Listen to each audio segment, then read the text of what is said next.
முன்குறிப்பு: இந்த கதையில் முக்கியத்துவம் வாய்ந்த 5ஆம் அத்தியாயத்தை முதலில் படித்து விடுங்கள். பிறகு முதலிலிருந்து வரலாம். ஓகே. அத்தியாயம் 5. மழை பின்னி எடுத்துக் கொண்டிருந்தது. வைப்பர்கள் ஒதுக்கி தள்ள தள்ள உடனே மறைந்தது. 10 அடி தள்ளி எதுவும் தெரியவில்லை. சாலையில் எங்கே பள்ளம் எங்கே மேடென்று புரியவில்லை. காரை ஓரங்கட்டி நிறுத்தினான் ரஜத். கார் டாப்பில் தடதடவென்று கட்டையால் அடித்த மாதிரி மழை விழுந்து கொண்டிருந்தது. ஏற்றிவிடப்பட்ட எல்லா கண்ணாடிகளிலும் கொசகொசவென்று நீர் நெழிந்தது. ஹெட்லைட்டை அணைத்ததுமே பிரபஞ்சமே இருட்டாயிடுச்சு. நெஞ்சின் துடிப்பு அதிகரித்திருப்பதை அவனால் உணர முடிந்தது. காரின் உள்விளக்கை போட்டான். பக்கத்து சீட்டில் ஷியாமின் கைப்பை இருந்தது. அதில் நிச்சயம் சிகரெட் இருக்கும். எடுத்து புகைக்கலாமா என்று யோசித்தான். தயக்கம் வென்றான். இருந்தது. கிளிக். புகை வெளியேற காலின்ஸ் தன் பக்க கண்ணாடியை இறக்கினான். அந்த இடைவெளிக்குள் மழை சீற்றமாக துப்பியது. விரல்களுக்கிடையே சிகரெட் நடுங்கியது. தூரத்தில் ஒரு ஜோடி ஹெட்லைட்ஸ் நெருங்கின. போலீஸ் வேனாக இருந்து கிட்டே வந்து நிறுத்தி கேள்வி கேட்பார்களோ? உடனே உள்விளக்கை அணைத்தான். யார் சார் நீங்க? இங்க என்ன பண்றீங்க என்றால், மழை ஜாஸ்தியா இருக்கிறதுனால ஓட்டுறதுக்கு சிரமமா இருக்கு, அதான் குறையட்டுமேனு வெயிட் பண்றேன் என்று சொல்ல வேண்டும். இது உங்க காரா? லைசன்ஸ் இருக்கா என்றால், இது என் ஃப்ரெண்டு ஷியாமோட கார், என்கிட்ட டிரைவிங் லைசன்ஸ் இருக்கு என்று சொல்ல வேண்டும். பின் சீட்ல யார் அது என்றால், என் ஃப்ரெண்டு ஷியாம் தான் என்று சொல்ல வேண்டும். அவருக்கு என்ன, ஏன் படுத்திருக்காரு என்றால், உடம்பு சரியில்லை, ஜுரம், ஆஸ்பத்திரிக்கு தான் அழைச்சிட்டு போயிட்டு இருக்கேன் என்று சொல்ல வேண்டும். ஊருக்கு வெளியில ஆஸ்பத்திரி இருக்கு என்றால், வழி தப்பி வந்துட்டேன், பக்கத்துல நல்ல ஆஸ்பத்திரி எங்க சார் இருக்கு என்று விசாரிக்க வேண்டும். அந்த இரட்டை வெளிச்சங்களுக்கு சொந்தமான லாரி இந்த மாருதியை பற்றி சட்டை செய்யாமல் தண்ணீரை அள்ளி இறைத்து கொண்டு கடந்து போனதும் ரஜத் பெருமூச்சு விட்டான். சிகரெட் முனை வெளிச்சத்தில் கவனம் பதித்தான். உள்விளக்கை போட்டான். திரும்பி பின் சீட்டில் ஷியாமை பார்த்தான். உடனே கழுத்தை திருப்பிக் கொண்டு விளக்கை அணைத்து விட்டான். அவன் நலம்பெல்லாம் சிலிர்ப்பு ஓடி அடங்கியது. ஷியாம், 8 வருடங்களுக்கு முன்பு நீயும் நானும் பழகிய நாட்கள். தொண்டைக்குழி அதிர எப்படி சிரிப்பாய்! இன்னைக்கு எல்லாரும் பணம் துரத்துறது ஒண்ணுதான் வாழ்க்கைன்னு ஓடிட்டு இருக்காங்க. மனுஷத்தனம் மாறாம நம்ம கடக்கிற ஒவ்வொரு நாளும் சொர்க்க வாழ்க்கை ரஜத் என்று நீ அடிக்கடி சொல்லும் தத்துவத்தை தானே இப்போது நான் ஒவ்வொரு புது வருட டைரியின் முதல் பக்கத்திலும் எழுதி கொண்டிருக்கிறேன். எங்கே தடம் புரண்டாய் ஷியாம்? நம்பவே முடியாத அளவுக்கு எப்படி மாறினாய்? உன்னை எந்த அளவுக்கு நேசித்தேனோ அந்த அளவுக்கு வெறுக்கும் அளவுக்கு உன்னுள் 1000 மாற்றங்கள் நிகழ்ந்ததெப்படி? மனுஷத்தனத்திலிருந்து மாறி மிருகமானாய். இதோ இப்போது பிணமாக. உனக்காக அனுதாபப்படவோ அஞ்சலி செலுத்தவோ தோன்றவில்லை ஷியாம். இன்னும் கூட எனக்கு ஆத்திரமாகத்தான் இருக்கிறது. மாலினியை பொறுத்தவரை உன் மரணம் அவளுக்கு ஒரு பெரிய விடுதலை, உன்னுடைய கழுகு பிடியிலிருந்து. கொஞ்ச நாளைக்கு துக்கப்படத்தான் செய்வாள். ஆனால் கண்டிப்பாக காலம் அவள் உதடுகளுக்கு புன்னகையை கொண்டு வந்து தரும். அவள் புன்னகையை பற்றி 100 கவிதைகள் எழுதி காட்டிய நீதானா அவள் உடம்பெங்கும் புகையும் சிகரெட்டால் புண்ணாக்கியது? மாய்ந்து மாய்ந்து எப்படியெல்லாம் காதலித்தாய்! அவள் வெட்டியெடுத்த நகத்துணுக்கை கூட புதைப்பொருள் ஆராய்ச்சியாளனைப் போல பத்திரப்படுத்தினாயே! அவள் உதடு துடைத்த நாப்கின்னில்தான் உன் உதடு துடைப்பேன் என்று போரில் வென்ற இராணுவ தளபதி போல சொல்லிக் கொள்வாயே! என் தேவதை என் தேவதை என்பாயேடா, முட்டாள்! தேவதையை ஆராதிக்க வேண்டுமென் ஒழிய சித்திரவதை செய்யக்கூடாதென்று உனக்கு தெரியாமல் போனதெப்படி? உன் சுயரூபம் வேறென்று தெரியாமல் மடத்தனமாக உன் காதலுக்கு தூது போய் உங்கள் காதலை வளர்த்து உங்கள் திருட்டு கல்யாணத்திற்கு எல்லா ஏற்பாடுகளும் செய்து ரெஜிஸ்ட்ரார் ஆபீஸில் சாட்சி கையெழுத்து போட்டு, ஆனால் அதற்கெல்லாம் பரிகாரம் தேடும் சந்தர்ப்பம்தான் இது. மழை சற்று ஓய்ந்திருந்தது. ரஜத் சிகரெட்டை வெளியே சுண்டினான்.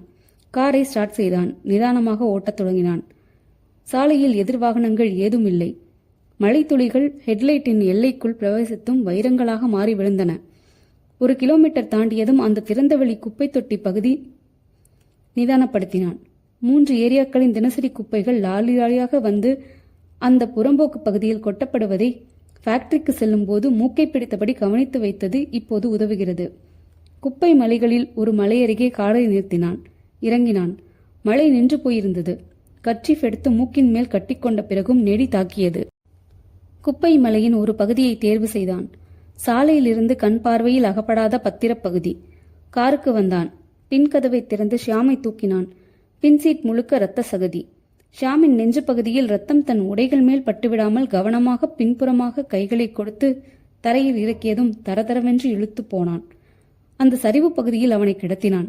சுற்றும் முற்றும் தேடி ஒரு அகல தகரம் பொறுக்கினான். இப்போது குப்பையின் மேட்டுப்பகுதியில் நின்று கொண்டு தகரத்தால் குப்பைகளை தள்ளி ஷியாம் மேல் சரிக்க துவங்கினான். மழை காரணமாக சொதசொதவென்று வழுக்கியது. கால்கள் உள்ளே போயின. அரை மணி நேரத்தில் ஷியாம் குப்பைக்கு அடியில் சமாதி. தகரத்தை வீசி எறிந்தான். நடந்தான். காரை அருகில் குளத்திற்கு எடுத்துச் சென்றான். காரில் இருந்த பெட்ரோல் கேனில் தண்ணி நிரப்பி எடுத்து வந்து ஊற்றி காரின் பின் சீட்டை ஒரு இரத்தப்புள்ளி கூட இல்லாமல் கழுவி முடித்தான். அதற்கு நிறைய நேரம் பிடித்தது. தன் கை கால்களை கழுவிக்கொண்டான். மற்றும் ஒரு சிகரெட்டை புகைத்தபடி காரை ஓட்டினான். சென்ட்ரல் ரயில் நிலையத்திற்கு வந்து பார்க்கிங் பகுதியில் காரை நிறுத்தி பூட்டினான். சாவியை பைக்குள் வைத்துக்கொண்டு நடந்து வெளியேறி மீட்டருக்கு மேல் 10 ரூபாய் கேட்ட ஆட்டோக்காரனிடம் சண்டைக்கு போகாமல் சம்மதித்துக் கொண்டு ஏறிக்கொண்டான். புரசைவாக்கத்திற்கு போவதற்குள் வேண்டுமென்றே 3 ஆட்டோக்கள் மாறினான். தன் தெருவுக்கு 3வது தெருவிலேயே இறங்கிக் கொண்டு ஆட்டோ போனதும் நடந்தான். ரஜத் தான் தங்கியிருக்கும் அறைக்கு வந்து சேர்ந்ததும் முதல் காரியமாக குளித்தான். ஷர்ட், பேண்ட் இவைகளை துவைத்து காய போட்டான். ஷூக்களை கழுவினான். வேறு உடையில் கட்டிலில் சாய்ந்து கொண்டு அமர்ந்தான். யோசித்தான். எங்கேயாவது தப்பாயிருக்கிறதா? நாளைக்கு என்ன நடக்கும்? ஷியாம் இரவு முழுக்க வீட்டுக்கு வரவில்லை என்று மாலினி பதைப்பதைப்புடன் போலீஸ் ஸ்டேஷனில் புகார் கொடுப்பாள். போலீஸ் கார் நம்பர் கேட்கும். சொல்வாள். மிக விரைவில் சென்ட்ரல் ஸ்டேஷன் வாசலில் காரை கண்டுபிடித்து விடுவார்கள். ஷியாம் சென்ட்ரலில் இருந்து புறப்படும் ஏதோ ஒரு ரயிலில் எங்கேயோ போய்விட்டதாக யூகிப்பார்கள். ரஜத் கண்களை மூடினான். மூடியதுமே ரத்தம் அப்பின ஷியாம் நினைவுக்கு வர இமைகளை உதறினான். நெஞ்சுக்கூட்டுக்குள் ஒரு ரயில் ஓடிக்கொண்டிருந்தது. தடக் தடக் தடக் தடக். அத்தியாயம் 1. தடக் தடக் தடக் தடக். மின்சார ரயில் ஓடிக்கொண்டிருந்தது. கதவருகில் கம்பி பிடித்து நின்று மாலை காற்றை முகத்தில் வாங்கிக் கொண்டிருந்தான் ரஜத். சற்று தள்ளி உட்கார்ந்திருந்த மதுமிதாவையே பார்த்து கொண்டிருந்தான். அவள் கையில் கடலை பொட்டலம் இருக்க இவன் இங்கிருந்தே காட்டினான். அவள் ஒரு விரலை மடக்கி காட்டிவிட்டு தன் வாயில் போட்டுக்கொண்டாள். அவள் முகத்தின் குறுக்கே காற்றில் வந்து விழுந்த கூந்தல் சுருளை அவள் சரி செய்துவிடக் கூடாதே என்று பதைப்பதைத்தான். மதுமிதாவோ இயல்பாகவே அதை சரி செய்து கொள்ள சே போ என்று முன்னெற்றியில் தட்டி அபிநயித்தான். அவள் புரியாமல் வாய் நிறைய கடலையுடன் என்ன என்று அபிநயித்தாள். ஒன்றுமில்லை என இவன் தலையசைக்க மதுமிதா நின்று கொண்டிருந்த ஒரு பெண்ணுக்கு தன் இடத்தை தர்மம் செய்துவிட்டு நின்று கொண்டிருந்தவர்கள் நடுவில் நீந்தி இவனிடம் வந்தாள். என்ன சொன்னீங்க ரஜத்? இதை கேட்கறதுக்காக நீ இத்தனை பேருக்கு ஒத்தடம் கொடுத்துட்டு வரணும்? ஒத்தடமா? பின்ன கொடுத்து வச்சிருக்க வேணாமா? ஏய்! ரஜத் கையில் மிச்ச கடலைகளை கொட்டி காகிதத்தை பறக்க விட்டாள். அது அடுத்த ஜன்னல் வழியாக உள்ளே வந்து ஒரு தாத்தா முகத்தில் படிய சாரி என்று வழிந்தாள். இப்படி ஏதாச்சும் செஞ்சுக்கிட்டே இரு மது. ஏன்? உன் முகத்துல மாறி மாறி வர்ற ஒவ்வொரு எக்ஸ்பிரஷனையும் ரசிக்கிறதுக்கு தான். சரி, முதல்ல என்ன சொன்னீங்க? காத்துல உன் முகத்துல ஹேர் வந்து விழுந்துச்சு. அப்படி பாக்குறப்போ பொயட்டிக்கா இருந்தது. அடுத்த செகண்டே நீ அதை சரி செஞ்சு தொலைச்சிட்ட. அதான் சேனை அழுத்துக்கிட்டேன். இப்போ அதே மாதிரி எடுத்து விட்டுக்கிட்டுமா? நீயா செஞ்சா நல்லா இருக்காது. அது தானா அமையணும். பாலைவனத்துல விழற மணல் வரிகள் மாதிரி. அதை யாராச்சும் ஆர்ட் டைரக்டர் வச்சு செய்ய முடியுமா? இப்படி கவிதையா பேசியே என்னை வீழ்த்தியாச்சு.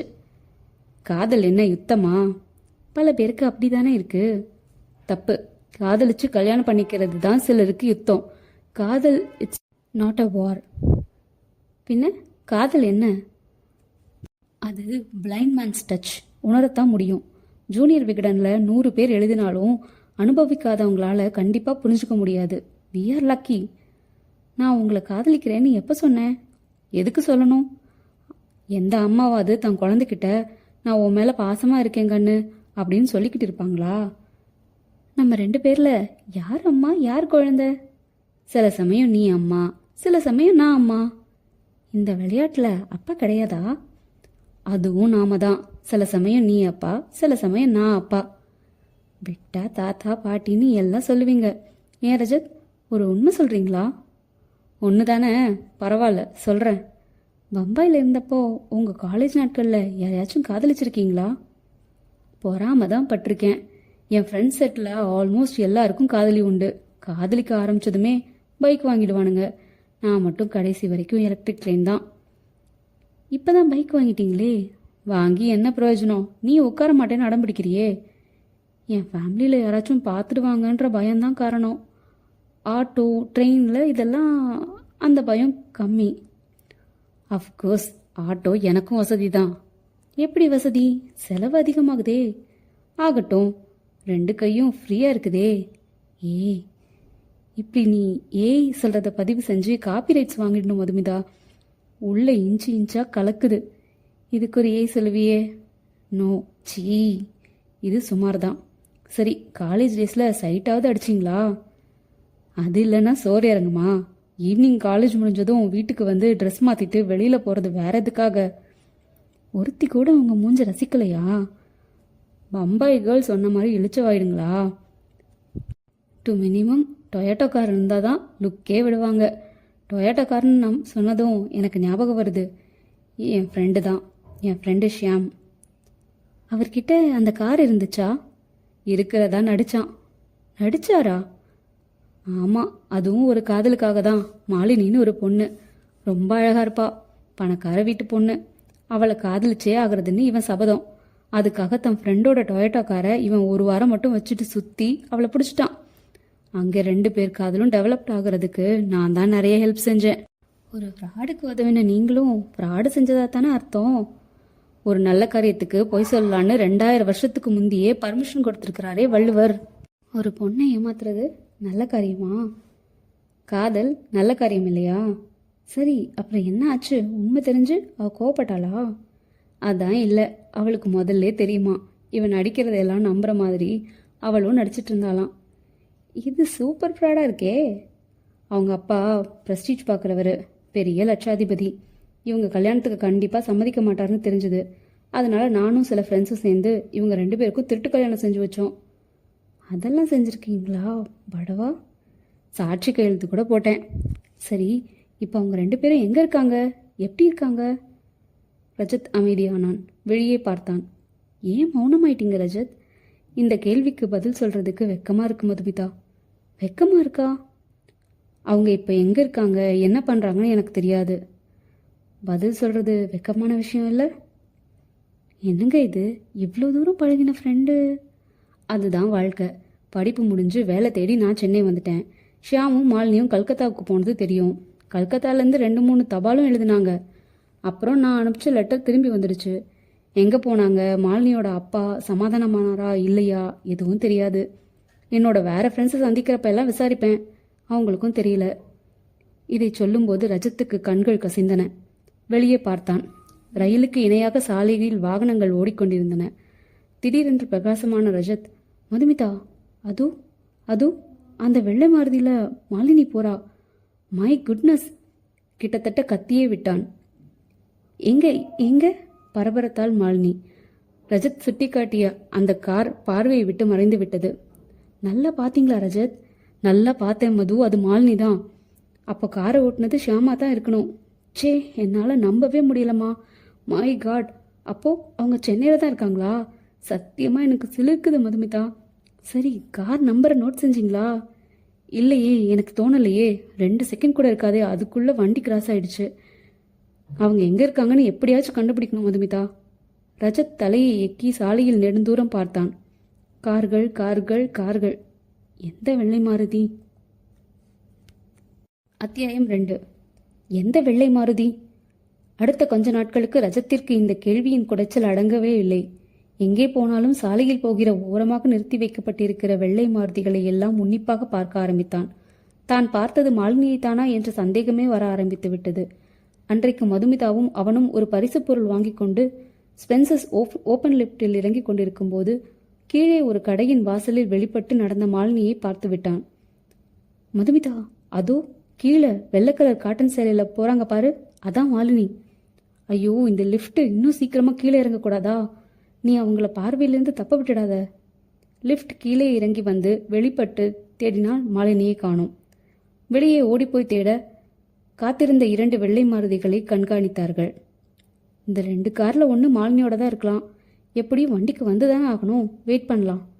அந்த வண்டிகளுக்கு வேறு யார் யாரோ வந்து புறப்பட்டு போய்விட சிரித்த மதுமிதா, உங்களை பார்த்தா ஐயோ பாவமாக இருக்கு ரஜத் என்றாள். என்னோட தவிப்பு உனக்கு கிண்டலா இருக்கா? இதே தவிப்பு உங்கள் ஃப்ரெண்டுக்கு இருக்கிற மாதிரி தெரியலையே. உங்கள் அட்ரஸ் அவங்க கிட்ட இருக்குல்ல, கான்டாக்ட் பண்ணியிருக்கலாம்ல. என் அட்ரஸை மிஸ் பண்ணியிருக்கலாம். ஏதாச்சும் ஒரு நல்ல ஐடியா கூட ப்ளீஸ். ஒரு ஐடியா இருக்கு, ஆனால் காஸ்ட்லி. என்ன? என் நண்பன் ஷியாம் என்கிற முட்டாளே, கீழ்கண்ட விலாசத்திற்கு உடனே என்னை தொடர்பு கொள் அப்படின்னு தினத்தந்தியில் முழு பக்கம் விளம்பரம் தரலாம். உன்னை உதைக்கலாமான்னு யோசிக்கிறேன். இன்னொரு பிரைட்டான ஐடியா. இதில் உங்களுக்கு அதிர்ஷ்டம் இருந்தால் ஒர்க் அவுட் ஆகலாம். என்ன அது? அந்த மாலினி ஒரு கடையிலேருந்து வெளியில் வந்ததை பார்த்தோம்ல, அவங்க அந்த கடையோட ரெகுலர் கஸ்டமராக இருந்தால் உங்களுக்கு அட்ரஸ் கிடைக்கலாம். Not a bad idea. வா விசாரிக்கலாம். அந்த கடைக்கு வந்தார்கள். எக்ஸ்கியூஸ் மீ சார், இப்போது கொஞ்சம் முன்னாடி உங்கள் கடையில் வெள்ளை கலர் காட்டன் சேலை கட்டின ஃபேர் லேடி ஒருத்தவங்க வந்துட்டு போனாங்க இல்லையா? ஆமாம். அவங்க பேர் மாலினி, எனக்கு தெரிஞ்சவங்க. அவங்க அட்ரஸ் வேணும், உங்களுக்கு தெரியுமா? இப்போ அவங்க ஒரு மெட்டல் ஸ்டாண்ட் விசாரிச்சுட்டுவங்க. அது ஸ்டாக் இல்லை, ஸ்டாக் வந்ததும் தெரியப்படுத்த சொல்லி ஃபோன் நம்பர் மட்டும் கொடுத்தாங்க. அது போதுமே, ப்ளீஸ் கொடுங்க என்றான் உற்சாகமாக. எழுதி வாங்கி கொண்ட அந்த ஃபோன் நம்பருடன் அருகில் உள்ள பூத் வந்ததும், ஒரு நிமிஷம் ரஜத், இப்போ தான் அவங்க புறப்படுறாங்க. அவங்க வீட்டுக்கு போய் சேர டைம் ஆகும் என்றாள். கரெக்ட், ஆனால் வீட்டில் அந்த ஷியாம் ராஸ்கல் இருப்பானே, அவனை கூப்பிட்டு திட்டலாமே என்றான். சரி திட்டுங்க. ரொம்ப நேரம் மணி அடித்த பிறகு எடுக்கப்பட்டது. ஹலோ, மிஸ்டர் ஷியாம் வீடு தானே அது? ஆமாம் என்றது பெண் குரல். நான் அவரோட ஃப்ரெண்டு, என் பேர் ரஜத். இருக்காரா? இருக்காரு, தூங்கிட்டு இருக்காரு. ரஜத் தன் வாட்சை பார்த்தான். மணி 6:30. இந்த நேரத்தில் தூங்குவதாவது? நீங்கள் யார் பேசுறது? வேலை பார்க்குற பொண்ணு பேசுகிறேன். மாலினி மேடம் வீடு தானே அது? ஆமாம், அம்மா வெளியில் போயிருக்காங்க. நான் ஷியாமோட நெருக்கமான ஃப்ரெண்டுமா. பம்பாயில் நானும் அவரும் ஒன்றா காலேஜில் படித்தோம். ரொம்ப அசந்து தூங்குறாரா? கொஞ்சம் எழுப்புங்களேன். பரவாயில்ல, ரொம்ப வருஷம் கழித்து பேசுகிறேன். அது வந்துங்க, சார் பேசுகிற நிலைமையில இல்லைங்க. நீங்கள் அப்புறமா அம்மா கிட்ட பேசிக்கங்க, வச்சிடுறேன்.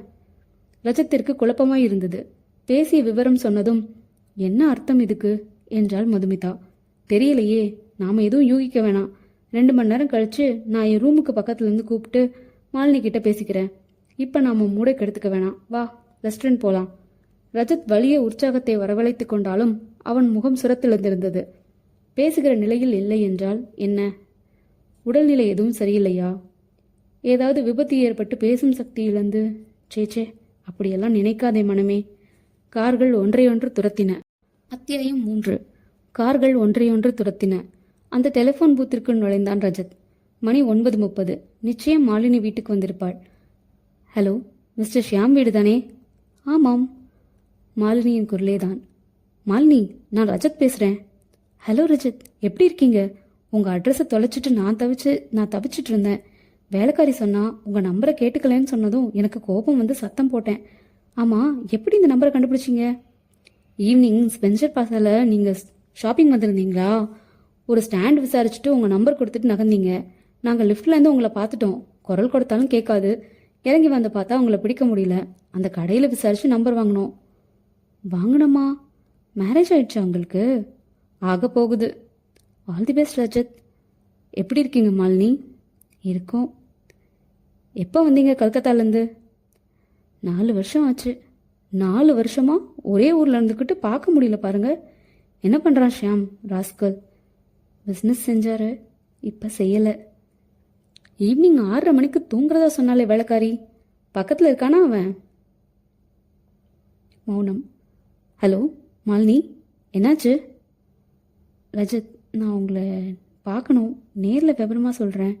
நிறைய பேசணும். பேசலாமே. உங்கள் அட்ரஸ் சொல்லுங்கள், வரேன்.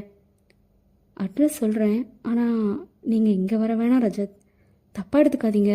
காரணமாக தான் சொல்கிறேன். நேரில் விவரமாக சொல்கிறேனே. உங்கள் வீட்டு அட்ரஸ் சொல்லுங்கள். வீடு இல்லை, ரூம்.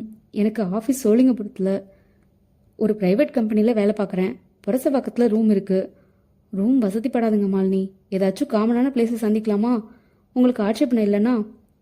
இதில் என்ன ஆட்சேபனை இருக்குது? நாளைக்கு காலையில் 10 மணிக்கு பனகல் பார்க் வரீங்களா? சாரி, உங்களுக்கு ஆஃபீஸ் இருக்குல்ல? பரவாயில்ல, லீவ் போட்டுடுறேன். வந்துடுறேன் மாலினி. சரி, பேர் என்ன? என்ன பேர்? வந்தோம் பார்த்தோன்னு சொன்னீங்களே, அந்த பொண்ணு பேர்? மதுமிதா. காதலா? ஆமாம். அவங்க சைடு க்ளீன் சிக்னல் விழுந்துச்சா? இன்னும் இல்லை. விழலைன்னாலும் பரவாயில்ல. நீங்களாம் இருக்கீங்களே, வந்து ரெஜிஸ்டர் ஆஃபீஸில் சாட்சி கையெழுத்து போட மாட்டிங்களா என்ன? நான் போட்ட மாதிரி.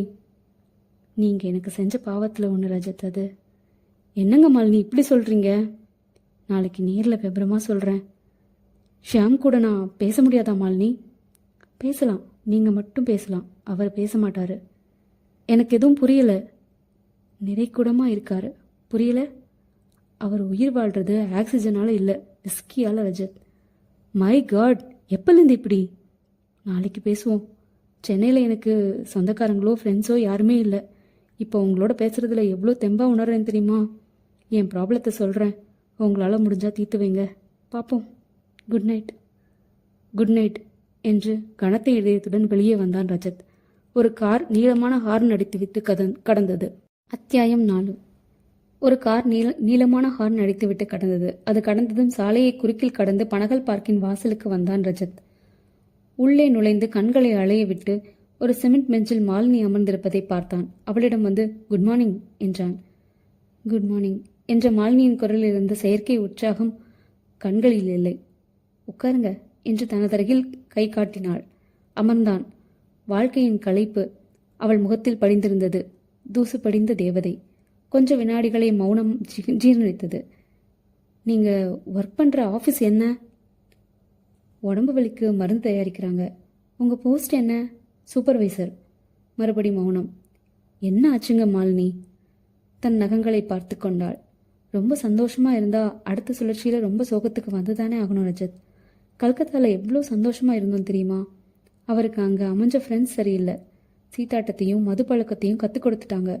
தினம் செலவு அதிகமாச்சு. அதனால சம்பாதிக்கிறதுலையும் தீவிரம் காமிச்சார். ஆனால் சில தோல்விகள். நடுவில் எங்கள் அப்பாவை சமாதானப்படுத்த நான் எடுத்த பல முயற்சிகள் எடுபடவே இல்லை. எங்கள் அப்பா இறந்துட்டார் ரஜத், தெரியுமா? தெரியாது. ரொம்ப வருஷமா அவங்க 2 பேரை பற்றியும் தகவல் இல்லையே மாலினி. எனக்கு எதுவும் தெரியாது. எங்கள் அப்பா சாகிறப்போ அவரோட சொத்துக்கள் எவ்வளோ மதிப்பு தெரியுமா? 1,40,00,000. அத்தனைக்கும் ஒரே வாரிசுனா. ஆனால் அப்பாவை எதிர்த்துக்கிட்டு லவ் மேரேஜ் செஞ்சுக்கிட்டதால அப்பா என் மேலே உள்ள கோபம் தீராமல் பூரா சொத்துக்களையும் பிரித்து 7 அனாதை இல்லங்களுக்கு எழுதி வச்சுருந்தது அப்புறம்தான் எங்களுக்கு தெரியும். அவ்வளோ தூரம் கோபமா? எங்கள் அப்பா பிடிவாதம் எனக்கு தான் தெரியும். அந்த அதிர்ச்சி என்னால் தாங்கிக்க முடிஞ்சுது. ஆனால் ஷியாமால் தாங்கிக்க முடியல. ரொம்ப இடிஞ்சு போயிட்டார். அவ்வளோ சொத்தும் நமக்கு வரும்னு கனவு கண்டிருந்தேன். ஏகப்பட்ட பிளான்ஸ் வச்சுருந்தேன் அப்படின்னு புலம்ப ஆரம்பித்தவர் அப்புறம் திட்ட ஆரம்பித்தார். உன் செத்தையெல்லாம் மனசில் வச்சுக்கிட்டு தான் உன்னை திட்டம் போட்டு துரத்தி லவ் செஞ்சு வளைச்சேன். எல்லாம் வேஸ்ட்டாக போச்சேன்னு அவர் சொன்னப்போ நான் நொறுங்கிட்டேன் ரஜத். நிஜமாக காதலிக்கலன்னு புரிஞ்சப்போ என்னால் தாங்கிக்கவே முடியல. ஷியாம் மேலே ஒரு வெறுப்பு வளர ஆரம்பிச்சது. அதே மாதிரி இந்த சொத்து கை நழுவினதில் ஏற்பட்ட ஆத்திரத்தை என் மேலே காட்ட ஆரம்பித்தார் ரஜத். என் உடம்புல அவர் சிகரெட்டால் சுட்ட தழும்புகள் எத்தனை இருக்குது தெரியுமா? பாரில் குடிக்கிறாரு, வீட்டுக்கு வந்தும் குடிக்கிறாரு, 24 மணி நேரமும் போதையிலே இருக்காரு. அட்வைஸ் செஞ்சால் எடுத்து சொன்னால் எட்டி உதைக்கிறாரு. மாலினி தன் கைப்பையிலிருந்து கர்ச்சீஃப் எடுத்து கண்களை ஒற்றி கொண்டாள். பணம்னா அவ்வளோ வெறுத்தவனா பணத்துக்காக இப்படி மாறினா? சீட்டாட்டத்தில் தோக்க பணம் வேண்டியிருக்கே, தண்ணி அடிக்க பணம் வேண்டியிருக்கே. பணத்தை உதாசீனப்படுத்தின சமயத்தில் இந்த தேவைகள் இல்லை. 2வது, ஷியாம் ஒரு வேஷதாரி ரஜத். அவர் எதை வெறுக்கிறாரோ சொல்கிறாரோ அதை ரொம்ப விரும்புகிறாருன்னு அர்த்தம். எதை விரும்புகிறாரோ அதை உள்ளுக்குள்ளே வெறுக்கிறாருன்னு அர்த்தம். என்னை காதலிச்சதும் போய், அவர் பணத்தை வெறுத்ததும் போய். இப்போது குடும்ப செலவுகளுக்கு வருமானம். நான் ஒரு அலுவலகத்தில் வேலை பார்க்குறேன், 10,000 சம்பளம். இப்போது அந்த வேலையும் விட சொல்கிறாரு. ஏன்? புதுசாக ஒரு வியாதி வந்து சேர்ந்துருக்கு ரஜத். என்ன அது? சந்தேக வியாதி. சே, உங்களையா? அந்த வியாதி வந்துட்டாதான் புத்தி கெட்டுடுமே. என் ஆஃபீஸ் மேனேஜர் முரளி ஒரு தடவை ரொம்ப லேட்டாக ஓவர் டைம் செய்துட்டு புறப்பட்டதால் தன்னோட காரில் என்னை வீட்டில் ட்ராப் செய்துட்டு போனார். அன்னையிலேருந்து அவரையும் என்னையும் இணைச்சி பேச ஆரம்பிச்சிட்டாரு. கேட்கக்கூடாத கேள்வியெல்லாம் கேட்பார். ஏண்டி தலை கலைஞ்சிருக்கு, முரளியோட படுத்துட்டு வந்தியா அப்படின்னு பச்சையாக கேட்பார். Indecent idiot. ஒரு தடவை முரளிக்கு ஃபோன் செஞ்சு இது வரைக்கும் நீ என் பொண்டாட்டியோட எத்தனை தடவை ஜாலியாக இருந்திருக்கேன்னு கேட்டுட்டாரு. முரளி ரொம்ப அப்செட். நான் ரொம்ப சமாதானப்படுத்தினேன். எனக்காக பரிதாபப்படுறாரு. ஃப்ரீயாக எந்த கல்மிஷமும் இல்லாமல் பழகிட்டு இருந்த அவர் இப்போல்லாம் ஆஃபீஸ் வேலையாக கூட என்னை தன் ரூமுக்குள்ளே கூப்பிட்டு பேசுகிறதில்ல. எங்களோட நல்ல நட்பு உடஞ்சிடுச்சு. உங்களை வீட்டுக்கு வர வேணாம்னு சொன்னதுக்கு இதுதான் காரணம். நீங்கள் ரொம்ப வருஷம் பழகின ஃப்ரெண்டாச்சேன்னு பார்க்க மாட்டார். பச்சையாக ஏதாச்சும் பேசலாம். என்னை பற்றி படு மோசமாக என்னை வச்சுக்கிட்டே சொல்லலாம். பல தர்ம சங்கடங்களை தவிர்க்கிறதுக்காக தான் நான் வீட்டுக்கு வர வேணான்னு சொன்னேன். தலை குனிந்து அமைதியானால் மாலினி. கார் வைத்து அழுத்தியது போல தொண்டை அடைத்தது ரஜத்திற்கு. இந்த நிலைமை மாற என்ன வழிங்க மாலினி? ஏதாச்சும் அற்புதம் நிகழ்ந்து ஷியாம் மனசு தெளிவானா தான் உண்டு. அவனை இப்போது போத பழக்கத்துலேருந்து வெளியே மீட்டுக்கிட்டு வரணுங்க. அதுக்கப்புறம் தான் எந்த அட்வைஸும் உள்ளே இறங்கும். முயற்சி செஞ்சுட்டேன் ரஜத். என்ன செஞ்சீங்க? இதுக்காகவே உள்ள ஸ்பெஷல் ஆஸ்பத்திரிக்கு வழுக்காட்டாயமாக அழைச்சிட்டு போய் அட்மிட் செஞ்சேன். 2வது நாளே தப்பிச்சு வந்துட்டாரு. ஜன்னல் கண்ணாடியை உடச்சி கையில் எடுத்துக்கிட்டு இன்னொரு தடவை என் இஷ்டத்துக்கு விரதமாக ஏதாச்சும் செஞ்சால் உன்னையும் குத்திட்டு என்னையும் குத்திக்குவேன்னு சொல்கிறாரு. ஒவ்வொரு சமயம் அவர் பார்வையை பார்த்தா பயமாக இருக்கு ரஜத். எந்த சமயமும் எனக்கு எதுவும் நடக்கலான்னு ஒரு திக் திக் நெஞ்சில் அடிக்குது. ஒரு ராத்திரி கூட நான் இப்போல்லாம் நிம்மதியாக தூங்குறதில்ல. இதுக்கு ஒரு முடிவு கட்டி வாங்கணுங்க. நடந்துக்கிட்டு இருக்கிறது மகத்தான அநியாயம். நான் கெஞ்சி பார்த்து மிரட்டி பார்த்து அடாவடியாக நடவடிக்கை எடுத்து எல்லா விதமாகவும் முயற்சி செஞ்சு சோர்ந்துட்டேன் ரஜத். எனக்கு இந்த பிரச்சனையிலேருந்து விடுதலைன்னா அதுக்கு ஒரே வழி சாவுதான். மாலினி, ஆமாம், நான் செத்துட்டா அப்புறம் ஏது பிரச்சனை? என்ன பேச்சு இது? ஒரு எக்ஸ்ட்ரீம் நிலைமையில் இருக்கேன் ரஜத். எனக்காக நீங்கள் கவலைப்படலாம். ஆனால் என் மனசோட பாரத்தை பரிபூர்ணமாக உங்களால் உணர முடியாது. உண்மைதான். ஆனால் வாழ்க்கை வாழ்கிறதுக்கு தானே ஒழிய சாக்கிறதுக்கு இல்லைங்க மாலினி. கொஞ்சம் தைரியமாக இருங்க. ஷியாமை திருத்தி சரி செஞ்சிட முடியும்னு எனக்கு நம்பிக்கை இருக்குது. நான் பேசி பார்க்குறேனே. 10 பேர் முயற்சியில் திறக்காத ஒரு பூட்டு 11வது ஆள் எதிர்பார்க்காத விதமாக திறந்துடாம இல்லையா? தாராளமாக பேசுங்க, முயற்சி பண்ணுங்க. இன்னும் 3 நாளில் எங்கள் வெட்டிங் டே வருது. அன்னைக்கு கொஞ்சம் நல்ல மூடில் இருப்பார். அப்போ வர்றீங்களா? சரி, நாம் இப்போ சந்திச்சு பேசுனதை சொல்ல வேணாம். நிச்சயமா. தன் வாட்சை பார்த்து கொண்டாள் மாலினி. நான் புறப்படட்டுமா? மாலினி, தைரியத்தையும் நம்பிக்கையையும் எப்பயும் கைவிட்டுடாதீங்க. தலையசைத்தாள் பெருமையுடன். நடந்தாள். அவளையே பார்த்து கொண்டிருந்தான். அத்தியாயம் 6. இப்போது அவளையே பார்த்து கொண்டிருந்தான். என்ன ரஜத், அப்படி பார்க்குறீங்க என்றாள் மருமிதா. அவன் கட்டிலில் கவிழ்ந்து கிடந்த புத்தகத்தை எடுத்து அட்டை மட்டும் பார்த்தாள். இவ்வளோ காலையில் எதுக்கு என்ன தேடி வந்த மது? அதை சொல்லிட்டு அப்புறமா புக் படியேன். எங்கள் பெரிய பாட்டி திடீர்னு இறந்துட்டாங்க. ராத்திரி தந்தி வந்துச்சு. என்னை தவிர எல்லாரும் போயிட்டாங்க. ஊர்லேருந்து திரும்பி வர 2 நாள் ஆகும். நான் மட்டும் வீட்டில் இருக்கிற. தினம் நீங்கள் எங்கள் வீட்டுக்கு வரதா சொன்னீங்க. ஞாபகம் இருக்கா?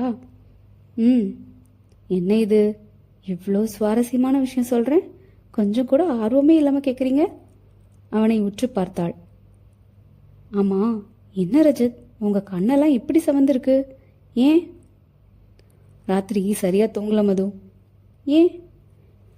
ஏதோ வேண்டாத கனவு. 4 தடவை எந்திரிச்சு தண்ணி குடிச்சிட்டு படுத்துட்டேன். சரி, சட்டு புட்டுன்னு குளிச்சுட்டு கிளம்புங்க. எங்கள் வீட்டுக்கு தான். இன்னொரு சந்தர்ப்பத்தில் வர மது. ஏன் இப்படி டல்லரிக்கிறீங்க? நீங்கள் போய் குளிச்சுட்டு வந்துட்டா மூடுக்கு வந்துடுவீங்க ரஜத். நான் என்னெல்லாம் பிளான் பண்ணி வச்சுருக்கேன் தெரியுமா? என்ன? காலை டிஃபன், மத்தியானம் லஞ்சு 2ம் என் கையால் நானே சமைச்சு போட நினச்சேன். ஒரு ஒத்திகை குடித்தனம். பதில் சொல்லவில்லை ரஜத். போங்க ரஜத், என்னை படுத்துறீங்க. பழக்கமாக இந்த இடத்துல ஒத்திகையில் பெட்ரூம் சமாச்சாரமும் உண்டான்னு கேட்க வேணாமா? நான் அப்படின்னு சினுங்க வேணாமா? அதான் மூடலன்னு சொல்கிறேன்ல. அரைக்கதவின் இடுப்பு வழியாக தினசரி வந்து சறுக்கியது. அதை பார்த்ததும் ஆர்வப்பட்ட ரஜத் அவசரமாக கட்டிலிருந்து எழுந்து சென்று அதை எடுத்தான். அவசரமாக புரட்டி ஏதோ செய்தியை தேடினான். எதுவும் இல்லை என்றதில் திருப்தியுற்றான். என்ன தேடினீங்க பேப்பரில்? ஒன்றுமில்ல மது, இப்படி உட்காரேன். கட்டிலில் அமர்ந்தாள். என்னவா? எதுக்கும் உதவாத பொருளை தூக்கி போடுறோம் இல்லையா? அது மாதிரி எதுக்கும் உதவாத ஒரு மனுஷனை இந்த உலகத்தை விட்டு தூக்கி போடுறது சரியா தப்பா? என்ன கேள்வி இது சம்பந்தம் இல்லாம? எனக்கு ஒன்றும் புரியல. என்ன புரியல இதுல? இப்ப உங்க வீட்டில் நீ வளர்க்கலையே ஜூலி, அதுக்கு திடீர்னு வெறுப்பிடிச்சிட்டா என்ன செய்வ? டாக்டர் கிட்ட காட்டுவேன். அதுக்கெல்லாம் கட்டுப்படாம வெறி ஜாஸ்தியா இருக்கு. எந்த நிமிஷமும் அது யாரையும் பாஞ்சு கொத்தடிடலான்னு ஒரு சூழ்நிலை உருவானா அப்போ மனசை கல்லாக்கிட்டு கொண்டுட வேண்டியதான். அது பாவம் இல்லையா? அந்த பாவம் பார்த்தா நாம பாவம் இல்லையா? அது கடிச்சிட்டா நாம செத்துருவோமே. அதனால வெறுப்பிடிச்ச நாயை கொள்றது ஒரு தற்காப்பு தான். அதே மாதிரி ஒரு வெறுப்பிடிச்ச மனுஷனை கொள்றதும் சரியா மது? நாயும் மனுஷனும் ஒன்னா?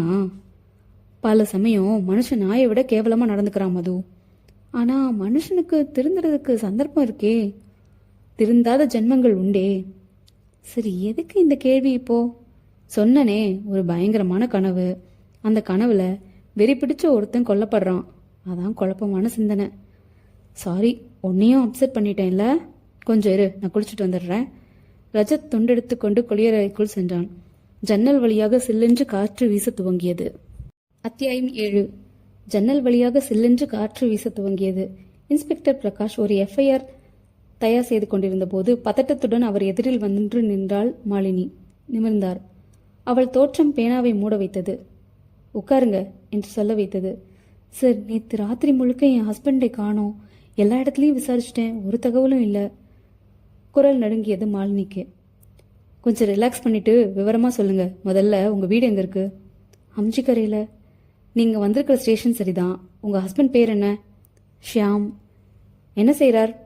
கொஞ்ச நாள் முந்திரி பருப்பு வாங்கி வெளிநாட்டுக்கு அனுப்பிச்சிட்டு இருந்தாரு. இப்போ பண்ணுறதில்ல. ப்ராப்பர்ட்டி இருக்குது சார். ஆனால் எங்கள் குடும்பத்தில் பிரச்சனை. என்ன பிரச்சனை? அவர் ஒரு ஆல்கஹாலிக். மதுவுக்கு பயங்கரமான அடிமை. தூங்குற நேரம் போக எப்போவுமே போதையில் மிதக்கணும் அவருக்கு. எவ்வளோ சொல்லியும் திருந்தலை. இது சம்மந்தமாக எப்போவும் எங்களுக்குள்ள தகராறு வரும். வர வர அவருக்கு என் மேலே வெறுப்பு. உன்னை விட்டுட்டு சொல்லாமல் கொள்ளாமல் ஒரு நாள் ஓடி போயிடுறேன். அப்போ தான் எனக்கு நிம்மதின்னு அடிக்கடி அவர் சொல்லுவார். நேற்று சாயங்காலம் 4 மணிக்கு வெளியில் போனவர் திரும்பி வரல சார். இந்த நிமிஷம் வரைக்கும் எந்த தகவலும் இல்லை. எனக்கு ரொம்ப கவலையாக இருக்குது. அவரை கண்டுபிடிச்சி கொடுங்க சார் என்றாள் மாலினி. வழக்கமாக எத்தனை மணிக்கு வீடு திரும்புவார்? 11 மணிக்கு வந்துடுவார். எங்கே போவார்? 3 பார்களுக்கு வழக்கமாக மாறி மாறி போவார். என்னதான் குடித்தாலும் மயக்கம் போட்டு விழுந்து இன்னொருத்தர் கூட்டிகிட்டு வந்து வீட்டில் விடுற நிலைமைக்கு அவர் போனதில்லை. அதே மாதிரி என்ன போதையிலையும் கொஞ்சம் கூட தப்பு செய்யாமல் அழகாக கார் ஓட்டுவார் அவர். நேற்று கார் எடுத்துகிட்டு தான் போனாரா? ஆமாம் சார். அப்போ காரையும் சேர்த்து தேடணும். இது கொஞ்சம் சுலபம் மேடம். நீங்கள் அப்படி உட்காந்து விபரமாக ஒரு புகார் எழுதி கொடுத்துருங்க. மிஸ்டர் ஷியாமோட ஃபோட்டோ கொண்டு வந்திருக்கீங்களா? நானும் அவருமா நிற்கிற ஃபோட்டோ தான் சார் அவசரத்துக்கு கையில் கிடச்சிது. பரவாயில்ல. உங்கள் புகாரில் உங்கள் கார் நம்பர், கலர், ஏதாச்சும் தனி அடையாளங்கள் இருந்தால் அதையெல்லாம் எழுதுங்க. ஷியாம் வழக்கமாக போவார்னு சொன்னீங்களே, அந்த பார்ஸ் பெயர்களையும் எழுதுங்க. உங்கள் ரிலேட்டிவ்ஸ், ஃப்ரெண்ட்ஸ், வீட்டில் எல்லாம் விசாரிச்சிட்டிங்களா? ஒருத்தர் பாக்கி விடாமல் எல்லாரையும் ஃபோன் பண்ணி விசாரிச்சிட்டேன் சார். ரைட்டரிடம் நீங்கள் புகார் கொடுத்துட்டு போங்க. கொஞ்சம் விசாரிச்சுட்டு உங்களை காண்டாக்ட் பண்ணுறேன். வீட்டில் ஃபோன் இருக்கா? இருக்கு சார். மறக்காமல் நம்பர் எழுதுங்க. அதற்கு மேல் அவள் விஷயத்திற்கு மேற்கொண்டு பேச எதுவும் இல்லை என்பது போல இன்ஸ்பெக்டர் பிரகாஷ் தான் எழுதி கொண்டிருந்த ரிப்போர்ட்டை தொடர ஆரம்பித்தார். மாலினி மற்றொரு நாற்காலிக்கு மாறி கம்ப்ளைண்ட் எழுத துவங்கினாள். அவள் போனதும் ஜெயசீலன் என்று சப் இன்ஸ்பெக்டரை அழைத்து, இதை கொஞ்சம் பாருங்களேன். முதல்ல அந்த கார் நம்பரை டிராஃபிக் டிபார்ட்மெண்ட்டுக்கு கொடுங்க. நேற்று ராத்திரி ஏதாச்சும் ரோடு ஆக்சிடென்ட் உண்டான்னு விசாரிங்க. பார்களில் லேசாக விசாரிங்க. பாவம், ஷீ இஸ் வொரிட் என்றார் பிரகாஷ். ஜெயசீலன் புறப்பட்டார். வானத்தில் மேகங்கள் ஒரே திசையில் நகர்ந்தன. அத்தியாயம் 8. வானத்தில் மேகங்கள் ஒரே திசையில் நகர்ந்தன. தகவல் கிடைத்த 10வது நிமிடத்தில் இன்ஸ்பெக்டர் பிரகாஷும் சப் இன்ஸ்பெக்டர் ஜெயசீலனும் சென்ட்ரல் ரயில்வே ஸ்டேஷனில் இருந்தார்கள். ஷியாமின் வெள்ளை மாருதி இளைஞனின் தலையில் ஒற்றை நரைமுடி போல தனியாக பளிச்சென்று நின்றிருந்தது. சுற்றிலும் பல கார்கள் அதை அடை காத்தன. பிரயாணம் தொடங்கும் மக்கள் பவுடருடனும், பிரயாணம் முடிந்த மக்கள் கலைந்து பக்கத்தில் வியர்த்து எதிரும் புதிருமாக பிரதேசமெங்கும் நடந்து கொண்டிருந்தார்கள். ஆட்டோக்காரர்கள் அடுத்த இளிச்சவாயனுக்காக காத்திருந்தார்கள். பிரகாஷ் கர்ச்சிப் போட்டு காரின் 4 கதவுகளையும் முயற்சித்து பார்த்தார். திறக்க முடியவில்லை. எல்லா பக்கங்களிலும் கருப்பு கலர் பேப்பர் ஒட்டப்பட்டிருந்தது. முன்புற கண்ணாடியில் கண் பதித்து காருக்குள் பார்த்தார். ஷியாம் பக்கத்துல எண்ணூர் இல்லைன்னா அரக்கோணம் வரைக்கும் போயிருக்கணும். ஒரு நாள் ட்ரிப்ல போறவங்க இப்படி காரை ராத்திரி முழுக்க பார்க் செய்துட்டு போறது உண்டு. ஆனா வீட்டில் எதுக்கு சொல்லாம போகணும்? வீட்டில் தான் ரப்சர் இருக்கே, தவிக்கட்டும்னு போயிருக்கலாம். ஜெயசீலன் நம்பிக்கைப்படாமல் காரை இன்ச் இன்ச்சாக பார்வையில் நனைத்தார். முகர்ந்து பார்த்தார். பிரகாஷ் கொஞ்சம் தள்ளி பார்க்கிங் சீட்டு போடுவதற்காக நின்று கொண்டிருந்தவனை சைகை காட்டி அழைத்தார். வந்தான். இந்த வண்டி எவ்வளோ நேரமா இந்த இடத்துல பார்க் ஆகிருக்கு தெரியுமா? நேற்று ராத்திரி 11 மணிலேருந்து நிற்குது சார். வந்த ஆளு பார்க்கிங் சீட் போடலை. திரும்ப வண்டி எடுக்க வர்றப்ப போட்டுக்கலான்னு நான் கார் நம்பரை மட்டும் நோட் பண்ணி வச்சுட்டேன். ராத்திரி பூரா அந்த ஆள் கார் எடுக்க வரவே இல்லை சார். நீ எங்கே குறிச்சு வச்சிருக்க? காமி. அவன் சிறிய பாக்கெட் நோட்டை புரட்டி காட்ட அதில் வரிசையாக நின்ற கார் எண்களும் அவற்றிற்கு அருகில் நேரமும் குறிக்கப்பட்டு எண்கள் சுழிக்கப்பட்டிருந்தன. ஷியாமின் கார் எண் மட்டும் சுழிக்கப்படவில்லை. அந்த கார் எண்ணுக்கு நேராக 11:05 என்று நேரம் எழுதப்பட்டிருந்தது. உன் பேர் என்ன? சோழராஜன் சார். உனக்கு அந்த ஆள ஞாபகம் இருக்கா? யாரு சார்? இந்த காரை விட்டுட்டு போனவனை கேட்குறேன். ஓரளவு ஞாபகம் இருக்கு, பார்த்தா சொல்லிடுவேன். கையில் சூட்கேஸ் எதுவும் வச்சிருந்தாரா? இல்லை சார், சும்மா தான் இறங்கி போனாரு. யாரையோ வழி அனுப்ப போறாருன்னு நினச்சேன். இறங்கி ஸ்டேஷனுக்குள்ளே போனாரா? ஆமாம் சார். என்ன ட்ரெஸ் பண்ணியிருந்தாரு? பேண்ட் சட்டை தான். என்ன கலர் பேண்ட்டு என்ன கலர் சட்டைன்னு ஞாபகம் இருக்கா? பேண்ட்டு ஏதோ டார்க் கலர் சார், ஆனால் சட்டை சூப்பர் ஒயிட், முழுக்கை சட்டை சார். நான் கூட என் பக்கத்தில் இருந்தவங்கிட்ட அங்கே படுற மாப்பிள்ள ஒரு நிர்மல் பாட்டி வருது என்று கமெண்ட் அடித்தேன் சார். வெள்ளை சட்டை போடுறவங்கள நிர்மா பாட்டின்னு விளையாட்டா சொல்லிக்குவோம் சார். கருப்பு சட்டைக்கு என்ன பேரு? கரண்ட் கட்டு பாட்டின்னு சொல்லுவோம். கரண்ட் கட்டானா இருட்டாயிடும்ல, அதான். ஜெயசீலன் சட்டென்று தன் பேண்ட் பாக்கெட்லேருந்து ஷியாமும் மாலியும் சேர்ந்து இருக்கும் போட்டோவை எடுத்து மடக்கி, நேத்து ராத்திரி நீ பார்த்தது இவரையான்னு பார்த்து சொல்லு என்றார். அவன் வாங்கி பார்த்து உடனே சே சே சே என்றான். அப்படின்னா? இந்த ஆளுக்கு இட்லி மாதிரி கண்ணெல்லாம் இப்படி உப்பி கிடக்குது. காரை விட்டுட்டு போனா வேற ஆளு சார். எனக்கு எப்படி அடையாளம் சொல்றதுன்னு தெரில. ஆனால் அது வேற ஆளு, இந்த போட்டோல இருக்கிறவன் இல்லை சார். காரை நிறுத்திவிட்டு எண்ணூர் போயிருக்கலாம் என்ற தன் சுலப தியரி உதவி வாங்கியதை இன்ஸ்பெக்டரால் ஜீர்ணிக்க முடியவில்லை. ஜெயசீலன் அவரிடம், ஆக கார் ஷியாமோடது, ஆனா அதை கொண்டாந்து இங்க விட்டுட்டு போனது ஷியாம் இல்ல. வந்தது யாரு? எதுக்காக இங்க அனாதையா விட்டுட்டு போனா என்றார். காரை திறந்து உள்ளே பார்த்தா ஏதாவது கேள்விக்கு பதில் கிடைக்கலாம் ஜெயசீலன். நான் அந்த அம்மா மாலினிக்கு ஃபோன் பண்ணி காரோட டூப்ளிகேட் சாவியை உடனே இங்க அனுப்ப சொல்றேன். செய்யுங்க. ஜெயசீலன் ஃபோன் செய்தார். ஹலோ என்றாள் Malini. Miss Malini Shyam speaking sir. உங்க வெள்ள மாருதி கார் கிடைச்சிருச்சு மேடம். அப்படியா? Very good. அவரு? மிஸ்டர் ஷியாம் பத்தி இன்னும் எதுவும் தகவல் கிடைக்கல. உங்க கார் நேற்று ராத்திரி 11 மணிலேருந்து சென்ட்ரல் ஸ்டேஷன் வெளியில நிறுத்தப்பட்டிருக்கு. சென்ட்ரல் ஸ்டேஷன்லையா? எஸ். அப்படின்னா என்ன அர்த்தம்? அவர் ரயில் ஏறி ஏதோ வெளியூர் போயிருக்காருனா? அப்படிதான் நாங்களும் யூகிச்சோம். ஆனால் அதுலேயும் ஒரு குழப்பம் இருக்கு. என்ன சார் குழப்பம்? நேற்று உங்கள் கணவர் ஷியாம் வீட்டை விட்டு வெளியே புறப்படுறப்போ நீங்கள் பார்த்தீங்களா? ஓ, பார்த்தனே. எத்தனை மணிக்கு புறப்பட்டாரு? ஈவினிங் 5 மணி இருக்கும். அப்போ அவர் என்ன கலர் சட்டை போட்டிருந்தாரு? Brown colour shirt. முழுக்கை சட்டையா? இல்லை சார், அரக்கை சட்டை. அவர் புறப்பட்டப்போ கூட யாராச்சும் நபர் இருந்தாரா? இல்லையே சார். ரைட்டு. எந்த நண்பரையாவது பார்க்க போகிறதா உங்ககிட்ட சொன்னாரா? அவர் எப்போ வெளியே புறப்பட்டாலும் எங்கே போகிறாருன்னு சொல்கிறதில்ல சார். நானாக கேட்டாலும் திட்டுவார். அவசியம்னா நானே சொல்லுவேன்னு எரிஞ்சு விழுவார். ஓகே. உங்கள் காரோட டூப்ளிகேட் சாவி இருக்கா? தேடணும் சார். பீரோவில் இருக்குன்னு நினைக்கிறேன். காரோட கதவை திறந்து உள்ளே பார்க்க வேண்டியிருக்கு மேடம். சாவி இல்லைன்னா லாக் சிஸ்டத்தை ரிப்பேர் செஞ்சு தான் திறக்க வேண்டியிருக்கும். நான் தேடி எடுக்கிறேன் சார். உங்களுக்கு டிரைவிங் தெரியுமா மேடம்? தெரியும் சார். அப்போது அந்த டூப்ளிகேட் சாவியை எடுத்துக்கிட்டு நீங்களே வாங்க. அவசியப்படலைன்னா உங்கள் காரை ஒப்படைச்சிடுறோம், நீங்கள் எடுத்துகிட்டு போயிடலாம் மேடம். சரி சார். லேட் பண்ணாமல் உடனே வாங்க. வைத்து விட்டு மறுபடி கார் நின்ற இடத்திற்கே வந்தார் ஜெயசீலன். சற்று நேரத்தில் கார் சாவியோடு வந்து நின்றாள் மாலினி. சாவி போட்டு காரின் கதவை திறந்தார்கள். உள்ளே பார்வையை அலைய விட்டார்கள். பின் சீட்டை தடவி பார்த்த ஜெயசீலன், ஈரமா இருக்கே என்றார். முதுகு சாய்மான பகுதியும் உட்காரும் பகுதியும் இணையும் இடுக்கில் ஒரு விரலை விட்டு எடுத்தார். அவர் விரல் நனைந்திருந்தது.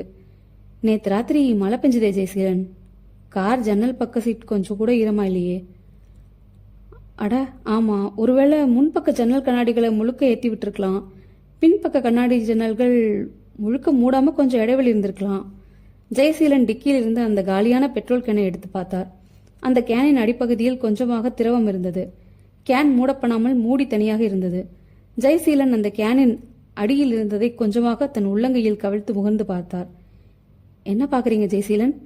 இந்த பெட்ரோல் கேன் திறந்திருக்கு சார். உள்ள பெட்ரோல் இல்லாதனால மூடாமல் வச்சிருக்கலாம். ஆனால் உள்ள கொஞ்சம் தண்ணி இருக்கு சார். தண்ணியா? ஆமாம் சார், இதை பாருங்க. ஏன் மேடம், அந்த கேனில் தண்ணி தான் நிரப்பி வச்சிருப்பீங்களா?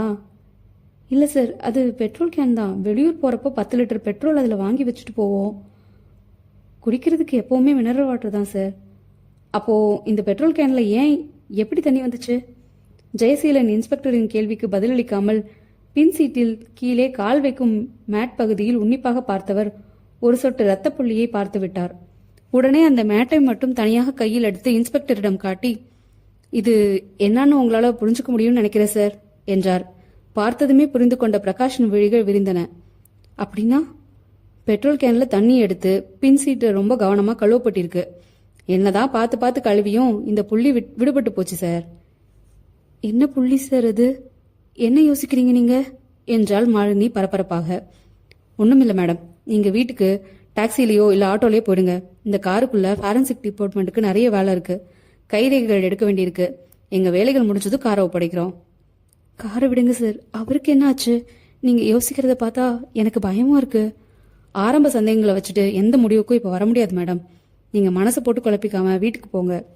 ஜெயசீலன் அவளை சமாதானப்படுத்தி ஆட்டோவில் ஏற்றி அனுப்பி வைத்துவிட்டு போலீஸ் நாயை வரவழைப்பதற்கான ஏற்பாடுகளில் இறங்கினார். அத்தியாயம் 9. கட்டிடத்தின் உச்சியில் ரோமன் எண்கள் முட்கள் பிரிந்து நின்று நேரம் நகர்த்தி கொண்டிருந்தன. ஜீப்பை விட்டு இறங்கி உள்ளே நடந்தார் ஜெயசீலன். தடயவியல் பிரிவு என்று போடப்பட்டிருந்த மாடிப்பகுதிக்கு வந்தார். அங்கே இன்ஸ்பெக்டர் ரேங்கில் இருந்த தேவராஜின் அறைக்குள் வந்தார். ஜன்னல்களுக்கு பச்சை தட்டி தொங்கவிடப்பட்டிருந்தது. ஒரு சீசாவுக்குள்ளிருந்து புறப்பட்டிருந்த மணி பிளான்ட் கம்பியின் மேல் பின்னலிட்டிருந்தது. மின் விசிறி அழுக்காயிருந்தது. குப்பை தொட்டி வழிந்தது. கட்டிடத்தின் ஏதோ ஒரு பகுதியில் சில வினாடிகள் இடைவெளியில் டெலிபோன்கள் ஒலித்துக் கொண்டிருந்தன. வாங்க ஜெயசீலன், உட்காருங்க. நான் கொடுத்த ஒர்க் முடிஞ்சிச்சா சார்? ஆச்சே என்று ஒரு ஃபைலை எடுத்து வைத்துக்கொண்டு, ரிப்போர்ட் டைப் ஆயிட்டு இருக்கு, இப்போ வந்துடும். மேனுவல் காப்பி இருக்கு, கேளுங்க. உங்க சந்தேகம் என்ன? பதில் சொல்றேன். இந்த மேட்ல இருந்த சிகப்பு புள்ளி அது மனித ரத்தம் தான். அதோட தண்ணியை வச்சு அந்த ரத்தத்துக்கு சொந்தக்காரனுக்கு ஏதாவது விபரீதம் நடந்திருந்தா எப்போ நடந்திருக்குன்னு உத்தேச சம்பவ நேரம் கேட்டிருந்தேன். அதோட உரைத்தன்மையை வச்சு பார்த்ததுல நேற்று ராத்திரி 7 இல்லைன்னா 7:30 மணி சுமாருக்கு ரத்தம் உடலை விட்டு வெளியே வர்றதுக்கான சம்பவங்கள் நடந்திருக்கலாம். அது விபத்தாவும் இருக்கலாம், திட்டமிட்டு நடத்தப்பட்ட விபரீதமாகவும் இருக்கலாம். ஷியாமை பத்தி 2 நாளா எந்த தகவலும் இல்லை. அதனால நாங்க விபரீதத்தை தான் சிந்திக்கிறோம். சுச்சுவேஷன் தான் நேற்று உங்க கூட டிஸ்கஷன் செஞ்சனே. இப்போ எங்க யூகம் என்னன்னு, அந்த ஷியாம வெள்ளை சட்டைக்காரன் கார்ல வச்சு கொலை செய்திருக்கலாம். பாடியை எங்கேயோ எப்படியோ டிஸ்போஸ் பண்ணிட்டு காரை கழுவிட்டு சென்ட்ரல்ல நிறுத்திட்டு கூலா போயிட்டான். ஒழுங்கா கழுவாதனால மாட்டிக்க போறான். ரைட்? முதல்ல எல்லாம் ஊர்ஜிதம் செய்யணும் சார். எங்க யூகத்துக்கு ஆதாரம் வேணுமே. பாடி கிடைக்கணும், வெப்பன் கிடைக்கணும், அப்புறம் ஆளை பிடிக்கணும். அப்புறம் பெட்ரோல் கேன்ல மிச்சம் இருந்த தண்ணியை சோதனை செய்ய சொல்லியிருந்தனே, அது குளத்துல தேங்கியுள்ள தண்ணி, கொஞ்சம் பாசி பிடிச்ச குளம். இன்னொரு முக்கியமான பாயிண்ட், தோல் பதனிடும் ஏதோ ஒரு தொழிற்சாலையோட கழிவுகள் அந்த குளத்துல கலந்துருக்கு. வாட்டர்ல உள்ள கண்டென்ட்டை வச்சு இதெல்லாம் நான் சொல்றேன். ஒன்னு சொல்றேன் சார், சென்னையில தோல் பதனிடும் தொழிற்சாலைக்கு பக்கத்துல இருக்கிற குளங்கள் எத்தனைன்னு பாக்குறேன். ஒவ்வொரு குளத்துல இருந்தும் வாட்டர் சாம்பிள் கலெக்ட் பண்ணி தரேன். எதோட மேட்ச் ஆகுதுன்னு பார்த்துட்டா அவன் காரை கழுவின குளத்தை கண்டுபிடிச்சிடலாம். அடுத்த ஸ்டெப்புக்கு அந்த குளத்துல ஏதாச்சும் வழி கிடைக்கலாம். கில்லாடியான ஆள் தான் நீங்க. கோ ஹெட். ஒரு ஆள் செத்துட்டானா இருக்கானான்னு தெரிஞ்சுக்கவே இத்தனை அல்லாடுறீங்களே. ஜெயசீலன் புன்னகைத்தார் அமைதியாக. அத்தியாயம் 10. ஜெயசீலன் புன்னகைத்தார் அமைதியாக. எதுக்கு ஜெயசீலன் சிரிக்கிறீங்க என்றார் இன்ஸ்பெக்டர் பிரகாஷ். ஷியாம் கொலை செய்யப்பட்டிருக்கலான்னு நீங்க நினைக்கிறீங்களா ஜெயசீலன்? நீங்க கேட்டதும் சிரிப்பு வந்துச்சு சார். ஒரு விபரீதம் நடந்திருக்குன்னு ரொம்ப தெளிவா தெரியுதே சார். கார்ல ரத்த துளி, பின் சீட்டை ஒரு குளத்துல கழுவிருக்கான். மர்மமான முறையில சென்ட்ரல் ஸ்டேஷன்ல காரை நிறுத்திட்டு போயிருக்கான். ஷியாம் பத்தி எந்த தகவலும் இல்ல. இந்த சூழ்நிலையில ஷியாம் கொலை செய்யப்பட்டு அவரோட பாடி சாமர்த்தியமா டிஸ்போஸ் செய்யப்பட்டிருக்கணும்னு ஸ்ட்ராங்கா யூகம் வருதே சார். ரைட்டு. அந்த காரை கொண்டு வந்து நிறுத்திட்டு போன வெள்ளை சட்டக்காரனை பத்தி ஏதாவது தகவல் கிடைச்சதா? இல்ல சார். மேற்கொண்டு எந்த ரூட்ல இந்த கேஸை தொடரலான்னு நினைக்கிறீங்க ஜெயசீலன்? அவன் காரை கழுவுனது ஒரு குளம்னு தெரிய வந்திருக்கு சார். அந்த குளத்து தண்ணியில கொஞ்சம் பெட்ரோல் கேன்ல இருந்து நல்லதா போச்சு. அதை வச்சு ஆராய்ச்சி செஞ்சு கொடுத்துருக்க ரிப்போர்ட் படி பாசி பிடிச்ச அந்த குளத்துக்கு பக்கத்துல தோல் பதனிடுற யூனிட் ஒன்று இயங்கிட்டு இருக்கணும் சார். சென்னையில 3 இடத்துல அந்த மாதிரி யூனிட்ஸ் இருக்கு. அதுக்கு பக்கத்துல குளங்கள் இருக்கு. அந்த 3 குளத்துல இருந்தும் தண்ணி சாம்பிள் எடுத்து அனுப்பிச்சு வச்சிருக்கேன். பெட்ரோல் கேன்ல உள்ள தண்ணி சாம்பிள் எந்த குளத்தோட சாம்பிளோட மேட்ச் ஆகுதுன்னு பார்க்க சொல்லியிருக்கேன். அவர் சொல்லிக் கொண்டிருக்கும் போது டெலிஃபோன் ஒலித்தது. Hello, inspector Jayaseelan please. Jayaseelan தான் பேசுறேன். நான் ஃபாரன்சிக் லேப்லேருந்து தேவராஜன் பேசுறேன். சொல்லுங்க சார். 3 வாட்டர் சாம்பிள் அனுப்பிச்சிருந்தீங்க இல்லையா? ஆமா. அதுல சாம்பிள் பியோட பெட்ரோல் கேன்ல இருந்த வாட்டர் பர்ஃபெக்டாக மேட்ச் ஆகுது. சாம்பிள் பி எந்த குளத்துலேருந்து எடுக்கப்பட்டது? அந்த குளத்தோட தண்ணி தான் கார் கழுவப்பட்டிருக்கு. Thank you very much sir. Jayaseelan ஃபோனை வைத்து, சார் அந்த எதிர்பார்த்த ரிப்போர்ட் வந்துருச்சு. சாம்பிள் பி பெட்ரோல் கேன் தண்ணியோட மேட்ச் ஆகுதான் என்றார். அந்த சாம்பிள் எந்த குளத்துலேருந்து எடுத்தீங்க? ஓல்டு மகாபலிபுரம் ரோட்ல சோழிங்கபுரத்துக்கு முன்னாடி ஒரு தோல் பதனிடும் ஃபேக்டரி இருக்கு சார். அதுக்கு பக்கத்துலேருந்து எடுத்தது சார். சென்ட்ரல் ஸ்டேஷன் இருக்கிறது நார்த் சென்னை, கார் கழுவப்பட்டிருக்கிறது சவுத் சென்னை, ஷியாமோட வீடு இருக்கிறது அமைஞ்சிக்கரை. இன்னொரு எக்ஸ்ட்ரீம் எண்ட். எப்படி முடிச்சு போடுறது? முதல்ல சோழிங்கபுரம் பக்கத்தில் இருக்கிற அந்த குளத்துக்கு போய் பார்க்கலாம் சார். ரைட். அரை மணியில் அங்கே இருந்தார்கள். குளம் முக்கிய சாலையை விட்டு சரிந்து கீழே இருந்தது. கலங்களாக இருந்தது. நாற்றம் எடுத்தது. கரையில் சில எருமை மாடுகள் மேய்ந்து கொண்டிருந்தன. இந்த 2 நாள்ல சிட்டில அடையாளம் தெரியாம எந்த பாடியும் கண்டெடுக்கப்படல ஜெயசீலன். ஒரு டெட் பாடியை எப்படியெல்லாம் டிஸ்போஸ் பண்ண முடியும் சொல்லுங்க? 1000 வழிகள் இருக்கு சார். கடல்ல வீசலாம், மிதந்து வந்துடுமே, பூமியில புதைச்சிடலாம், பாதாள சாக்கடையில போட்டு விட்டுடலாம், குப்பையோட குப்பையா எரிச்சிடலாம் என்று திரும்பிய ஜெயசீலன் பார்வை தூரத்தில் மாமலையாய் குவித்து வைக்கப்பட்டிருந்த குப்பை மேடுகளின் மேல் நிறுத்தது. கொஞ்சம் இருங்க சார். கான்ஸ்டபிள் பக்கம் திரும்பி, ஜூலியை ஜீப்லேருந்து இறக்கி அந்த குப்பைமேட்டு பகுதிக்கு கொண்டு வாங்க என்றார். ஜூலி அதன் ட்ரெயினருடன் ஜீப்பை விட்டு இறங்கியது. பாய்ச்சலாக ஓடி வந்தது. குப்பை மேடுகளின் மேல் தாவி ஏறியது. ஒரு சரிவில் இறங்கி 2 முன்னங்கால்களையும் பரவரவென்று தோன்றி காட்டியது. அடுத்து 2 கான்ஸ்டபிள்கள் முகத்தில் கர்ச்சீஃப் கட்டிக்கொண்டு மண்வெட்டிகளுடன் காரியத்தில் இறங்கினார்கள். 3 அடி ஆழத்திலேயே கிடைத்துவிட்டது ஷியாமின் பிணம். ஜெயசீலன் மூக்கை பொத்திக் கொண்டார். மெயின் ரோட்டில் பஸ்கள் தேங்கி சின்னதாக டிராபிக் ஜாம் ஆகி எல்லார் முகங்களிலும் ஒரு பிணம் ஸ்ட்ரெச்சரில் வைத்து ஆம்புலன்ஸில் ஏற்றப்படுவதை வேடிக்கை பார்க்க ஒரு வேனுக்கு பின்னால் தேங்கி நின்றன டிராபிக். அதில் படபடக்கும் இதயத்துடன் உட்கார்ந்திருந்த ரஜத் எதிர்பட்டவனை கேட்டான், என்னப்பா அங்க கூட்டம்? அந்த குப்பைமேட்டில் யாரையோ கொலை செஞ்சு புதைச்சிருக்கானுங்க சார். பணத்தை போலீஸ் எடுத்துக்கிட்டு இருக்காங்க. உதட்டிலிருந்து நழுவ போன சிகரெட்டை சுதாரித்து பிடித்தான் ரஜத். மக்கள் கூட்டம் கலைந்து கொண்டிருந்தது. அத்தியாயம் 11. மக்கள் கூட்டம் கலைந்து கொண்டிருந்தது. மயானம் வரை கூட வந்தவர்களில் முக்கியமான உறவினர்களும் நண்பர்களும் மட்டுமே புதிதாக போடப்பட்ட திடீர் பந்தலின் அடியில் நாற்காலிகளில் அமர்ந்திருந்தார்கள். அழுது அழுது கண்கள் சிவந்த மாலினி இனி கண்ணீர் இருப்பில்லாத நிலையில் வெறித்த பார்வையுடன் சோஃபாவில் சாய்ந்திருந்தாள். எக்ஸ்கியூஸ் மீ மேடம் என்றார் எதிரே அமர்ந்திருந்த ஜெயசீலன். சொல்லுங்க சார். உங்க ஒத்துழைப்பு இல்லாமல் மேற்கொண்டு நாங்கள் எந்த ஸ்டெப்பும் எடுக்க முடியாத நிலைமையில இருக்கோம். அவரை உயிரோடு கண்டுபிடிச்சு கொடுப்பீங்கன்னு நம்பி உங்கள் டிபார்ட்மெண்ட்டுக்கு வந்தேனே சார். விம்மினாள். மன்னிக்கணுங்க, போஸ்ட்மார்ட்டம் ரிப்போர்ட் படி உங்கள் கணவர் ஈவினிங் 7:30 மணி சுமாருக்கு கொலை செய்யப்பட்டிருக்காரு. நீங்கள் எங்ககிட்ட காணோன்னு கம்ப்ளைண்ட் கொடுத்தது மறுநாள் காலையில் தான். ஸோ நீங்கள் எங்கள் டிபார்ட்மெண்ட்டுக்கு வந்த சமயத்தில் உங்கள் கணவர் உயிரோடு இல்லை. அவர் இப்போ பிஸ்னஸ் செய்யலை, ஃப்ரெண்ட்ஸும் கிடையாது. அவர் வழக்கமாக குடிக்கிறதுக்காக போகிற பார்களில் விசாரிச்சு போவோம். சமீபத்தில் யாரோடவும் தகராறு எதுவும் ஏற்படலைன்னு சொல்கிறாங்க. தனியாக ஒரு மேஜையில் உட்காந்து யாரோடவும் பேசாமல் குடிச்சிட்டு போயிடுவார்னு ஷியாமை பற்றி சொல்கிறாங்க. இந்த சூழ்நிலையில் ஷியாமை யார் கொலை செய்திருக்கலான்னு உங்கள் யூகம் எங்களுக்கு ரொம்ப முக்கியம் மேடம். இப்போ கூட என் ஷியாமை யாரோ கொண்டுட்டாங்கங்கிறத என்னால் நம்பவே முடியலைங்க சார். எனக்கு அவரோட குடிப்பழக்கம் ஒன்று தான் பிடிக்காது. அவரை காதலிச்சு கல்யாணம் செய்துக்கிட்டவ சார். நான் எங்கள் அப்பாவை எதிர்த்துக்கிட்டு வீட்டை விட்டு வெளியில் வந்து கல்யாணம் பண்ணிக்கிட்டவ. எனக்கு ஷியாமை தவிர வேற உலகமே தெரியாது. இனிமேல் நான் எப்படி வாழ போகிறேன்னே புரியலை மேடம். இந்த கொலையை எந்த வகையில் சேர்க்கறதுன்னு புரியலை. கைப்பற்றின ஷியாமோட பாடியில் செயின், வாட்ச், மோதிரம் எல்லாம் அப்படியே இருந்துச்சு. அதனால நிச்சயமாக பணத்துக்காக ஒரு திருடன் நடத்தின கொலை இது இல்லை. கொலை நிகழ்ந்தப்போ ஷியாம் பின்சீட்டில் இருந்திருக்கார். அப்படின்னா அவரை பின்சீட்டில் வச்சு ட்ரைவ் பண்ணவன் அறிமுகமான ஒரு ஆளாக தான் இருக்க முடியும். கத்தியால் குத்தியிருக்கான். 4 தடவை குத்தியிருக்கான். குத்தின கத்தியை குளத்துல வீசியிருக்கான். அதை கைப்பற்றியாச்சு. ஏதோ ஒரு முன்விரோதத்தில் ஒருத்தன் இந்த கொலையை செய்திருக்கலாம். அப்போ கூட கொலையை மறைக்க இதுக்காக இத்தனை அபத்தமான முயற்சிகள்னு தெரியல. ஷியாம் கொலை செய்யப்பட்டது உடனே உலகத்துக்கு தெரிஞ்சிடக்கூடாதுன்னு அவன் நோக்கமாக இருந்திருக்கு. நல்லா யோசிச்சு பாருங்க. சமீபத்தில் ஷியாமுக்கு எங்கேயாவது யாரோடையாவது தகராறு ஏற்பட்டுச்சா? தலையை குறுக்கில் அசைத்தாள் மாலினி. இல்லையே சார். அவர் நிதானத்தில் இருந்தால் தானே யார் கூடவும் சண்டை போடுவார். எப்பவும் இடைவிடாமல் தண்ணியில் மிதக்கிறவர் சார் அவர். ரைட். உங்களுக்கு சமீபத்தில் யாராச்சும் அறிமுகமானாங்களா? இல்லை சார். சமீபத்தில் உங்கள் கணவரோட நடவடிக்கைகளை பற்றி யாராச்சும் அக்கறையாக விசாரிச்சாங்களா? மாலினியின் முகத்தில் ஒரு சின்ன ஒலிக்கீற்று. சார், ஷியாமோட பழைய ஃப்ரெண்டு ரஜத்தை சமீபத்தில் சந்திச்சேன் சார். சேச்சே, அவர் ரொம்ப நல்லவர் சார், விடுங்க. நீங்க முதல்ல விவரம் சொல்லுங்க. அவர் மேல சந்தேகப்பட எதுவும் இல்லைன்னா லிஸ்ட்ல இருந்து நாங்களே விலக்கிக்கிறோம். யார் அது ரஜத்? பாம்பேல நான், ஷியாம், இந்த ரஜத் எல்லாரும் ஒரே காலேஜில் படிச்சவங்க சார். அப்போ எனக்கும் ஷியாமுக்கும் காதல் ஏற்பட்டப்போ இங்கே காதல் வளர ரஜத் ரொம்ப ஹெல்ப் பண்ணியிருக்கான். வீட்டை விட்டு ஓடி வந்து நாங்கள் திருட்டு கல்யாணம் செய்துக்க அவர் தான் உதவியாக இருந்தார். ரெஜிஸ்டர் ஆஃபீஸில் சாட்சி கையெழுத்து போட்ட 2 பேரில் அவரும் ஒருத்தர். அவர் சென்னையில் தான் இருக்காரா?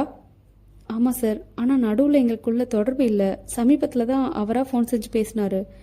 அப்புறம் நாங்கள் சந்தித்தோம். 4 வருஷமாக நாங்கள் ஒரே ஊரில் இருந்தும் சந்திக்கல. அவரை இடைவெளி விட்டு சந்திச்சப்போ என்ன பேசுனீங்க? எனக்கு எல்லா வசதியும் இருந்தும் மனசுக்கு பிடிச்ச கணவர் அமைஞ்சும் அவர் குடிப்பழக்கத்துக்கு அடிமையாக இருக்கிறது ஒன்று தான் பெரிய குறையா இருக்கு. நான் எவ்வளோ முயற்சி செஞ்சு பார்த்தும் திருத்த முடியல. முடிஞ்சா நீங்களாவது உங்கள் ஃப்ரெண்டு கிட்ட சொல்லி அவரை திருத்துங்கன்னு சொன்னேன். எனக்கு ஆறுதல் சொன்னார், முயற்சி செய்கிறேன்னாரு. அவர் சென்னையில் எங்கே இருக்காரு? புரசவாக்கத்தில் ஒரு ரூம் எடுத்து தங்கியிருக்கிறதா சொன்னார். நான் போனதில்லை. என்ன பண்ணுறாரு அவர்? ஏதோ மருந்து தயாரிக்கிற கம்பெனியில் வேலை பார்க்குறதா சொன்னார். எங்கே இருக்கு அவரோட ஆஃபீஸ்? சோழிங்கபுரத்தில். ஜெயசீலன் விழிகள் விரிந்தன. எங்கன்னு சொன்னீங்க? சோழிங்கபுரம்னு சொன்னேன். அதுக்கு பக்கத்தில் இருந்தாங்க ஷியாமோட பணத்தை எடுத்தோம். உங்கள் நண்பருக்கு கார் டிரைவிங் தெரியுமா? தெரியும்னு தான் ஞாபகம். அவர் அனாவசியமாக நீங்கள் சந்தேகப்பட தேவையில்ல சார். என் மேலே அக்கறை உள்ள நல்ல மனுஷர், வெல்விஷர். அவளையே சில வினாடிகள் உன்னிப்பாக பார்த்தார் ஜெயசீலன். நான் கேட்குற ஒரு தர்ம சங்கடமான கேள்விக்கு மறைக்காம உண்மையை சொல்ல முடியுமா? என்ன சார்? ஷியாம், நீங்கள், அந்த ரஜத் 3 பேரும் பாம்பேல ஒரே காலேஜில் படித்ததா சொன்னீங்க. ரஜத் உங்ககிட்ட நட்பு ரீதியாக மட்டும்தான் பழகினாரா? இல்லை அவர் மனசுலையும் உங்கள் மேலே ரகசியமாக ஏதாச்சும் காதல் இருந்ததா? இப்படி நான் கொச்சையாக கேட்கறதுக்கு காரணம் இருக்கு. சொல்லுங்க. சில வினாடிகள் மௌனமாக இருந்தால் மாலினி. சொல்லுங்க மேடம். ஷியாமே போயிட்டார். இப்போ எனக்குள்ளே சத்தியம் செஞ்சுக்கிட்ட ஒரு ரகசியத்தை எதுக்காக சொல்லணும்னு யோசிக்கிறேன். நீங்கள் மனம் திறந்து பேசினாதான் குற்றவாளியை நாங்கள் பிடிக்க முடியும் மேடம். சார், எனக்கும் ஷியாமுக்கும் கல்யாணம் ஆனப்புறம் ஒரு தடவை நான் ரஜத்தை சந்திக்க போயிருந்தேன். அப்போது எதாச்சியாக அவரோட டைரியை படிக்கிற சந்தர்ப்பம் அமைஞ்சு போச்சு. படித்த நான் வேத்துட்டேன். அதில் என்னை பற்றி காதல் கவிதைகள் எழுதி வச்சுருந்தாரு. என்னை மானசீகமாக நேசிக்கிறதாகவும் ஷியாம் நேசிக்கிறது தெரிஞ்சதும் விட்டு கொடுத்துட்டதாகவும் இனி நட்பு மட்டும்தான் தொடரும்னு டீசெண்டாக எழுதியிருந்தாரு. நான் எடுத்த இடத்துலையே டைரியை வச்சுட்டு சத்தமில்லாமல் வந்துட்டேன். அதுக்கப்புறம் அவரை பார்க்குறப்பெல்லாம் எனக்கு ஒரு இரக்கமும் மரியாதையும் வந்துடும். டைரியில் எழுதினவாறு ரஜத் இன்னைக்கு வரைக்கும் ஒரு டீசெண்டான நண்பராக தான் பழகிட்டு இருக்காரு.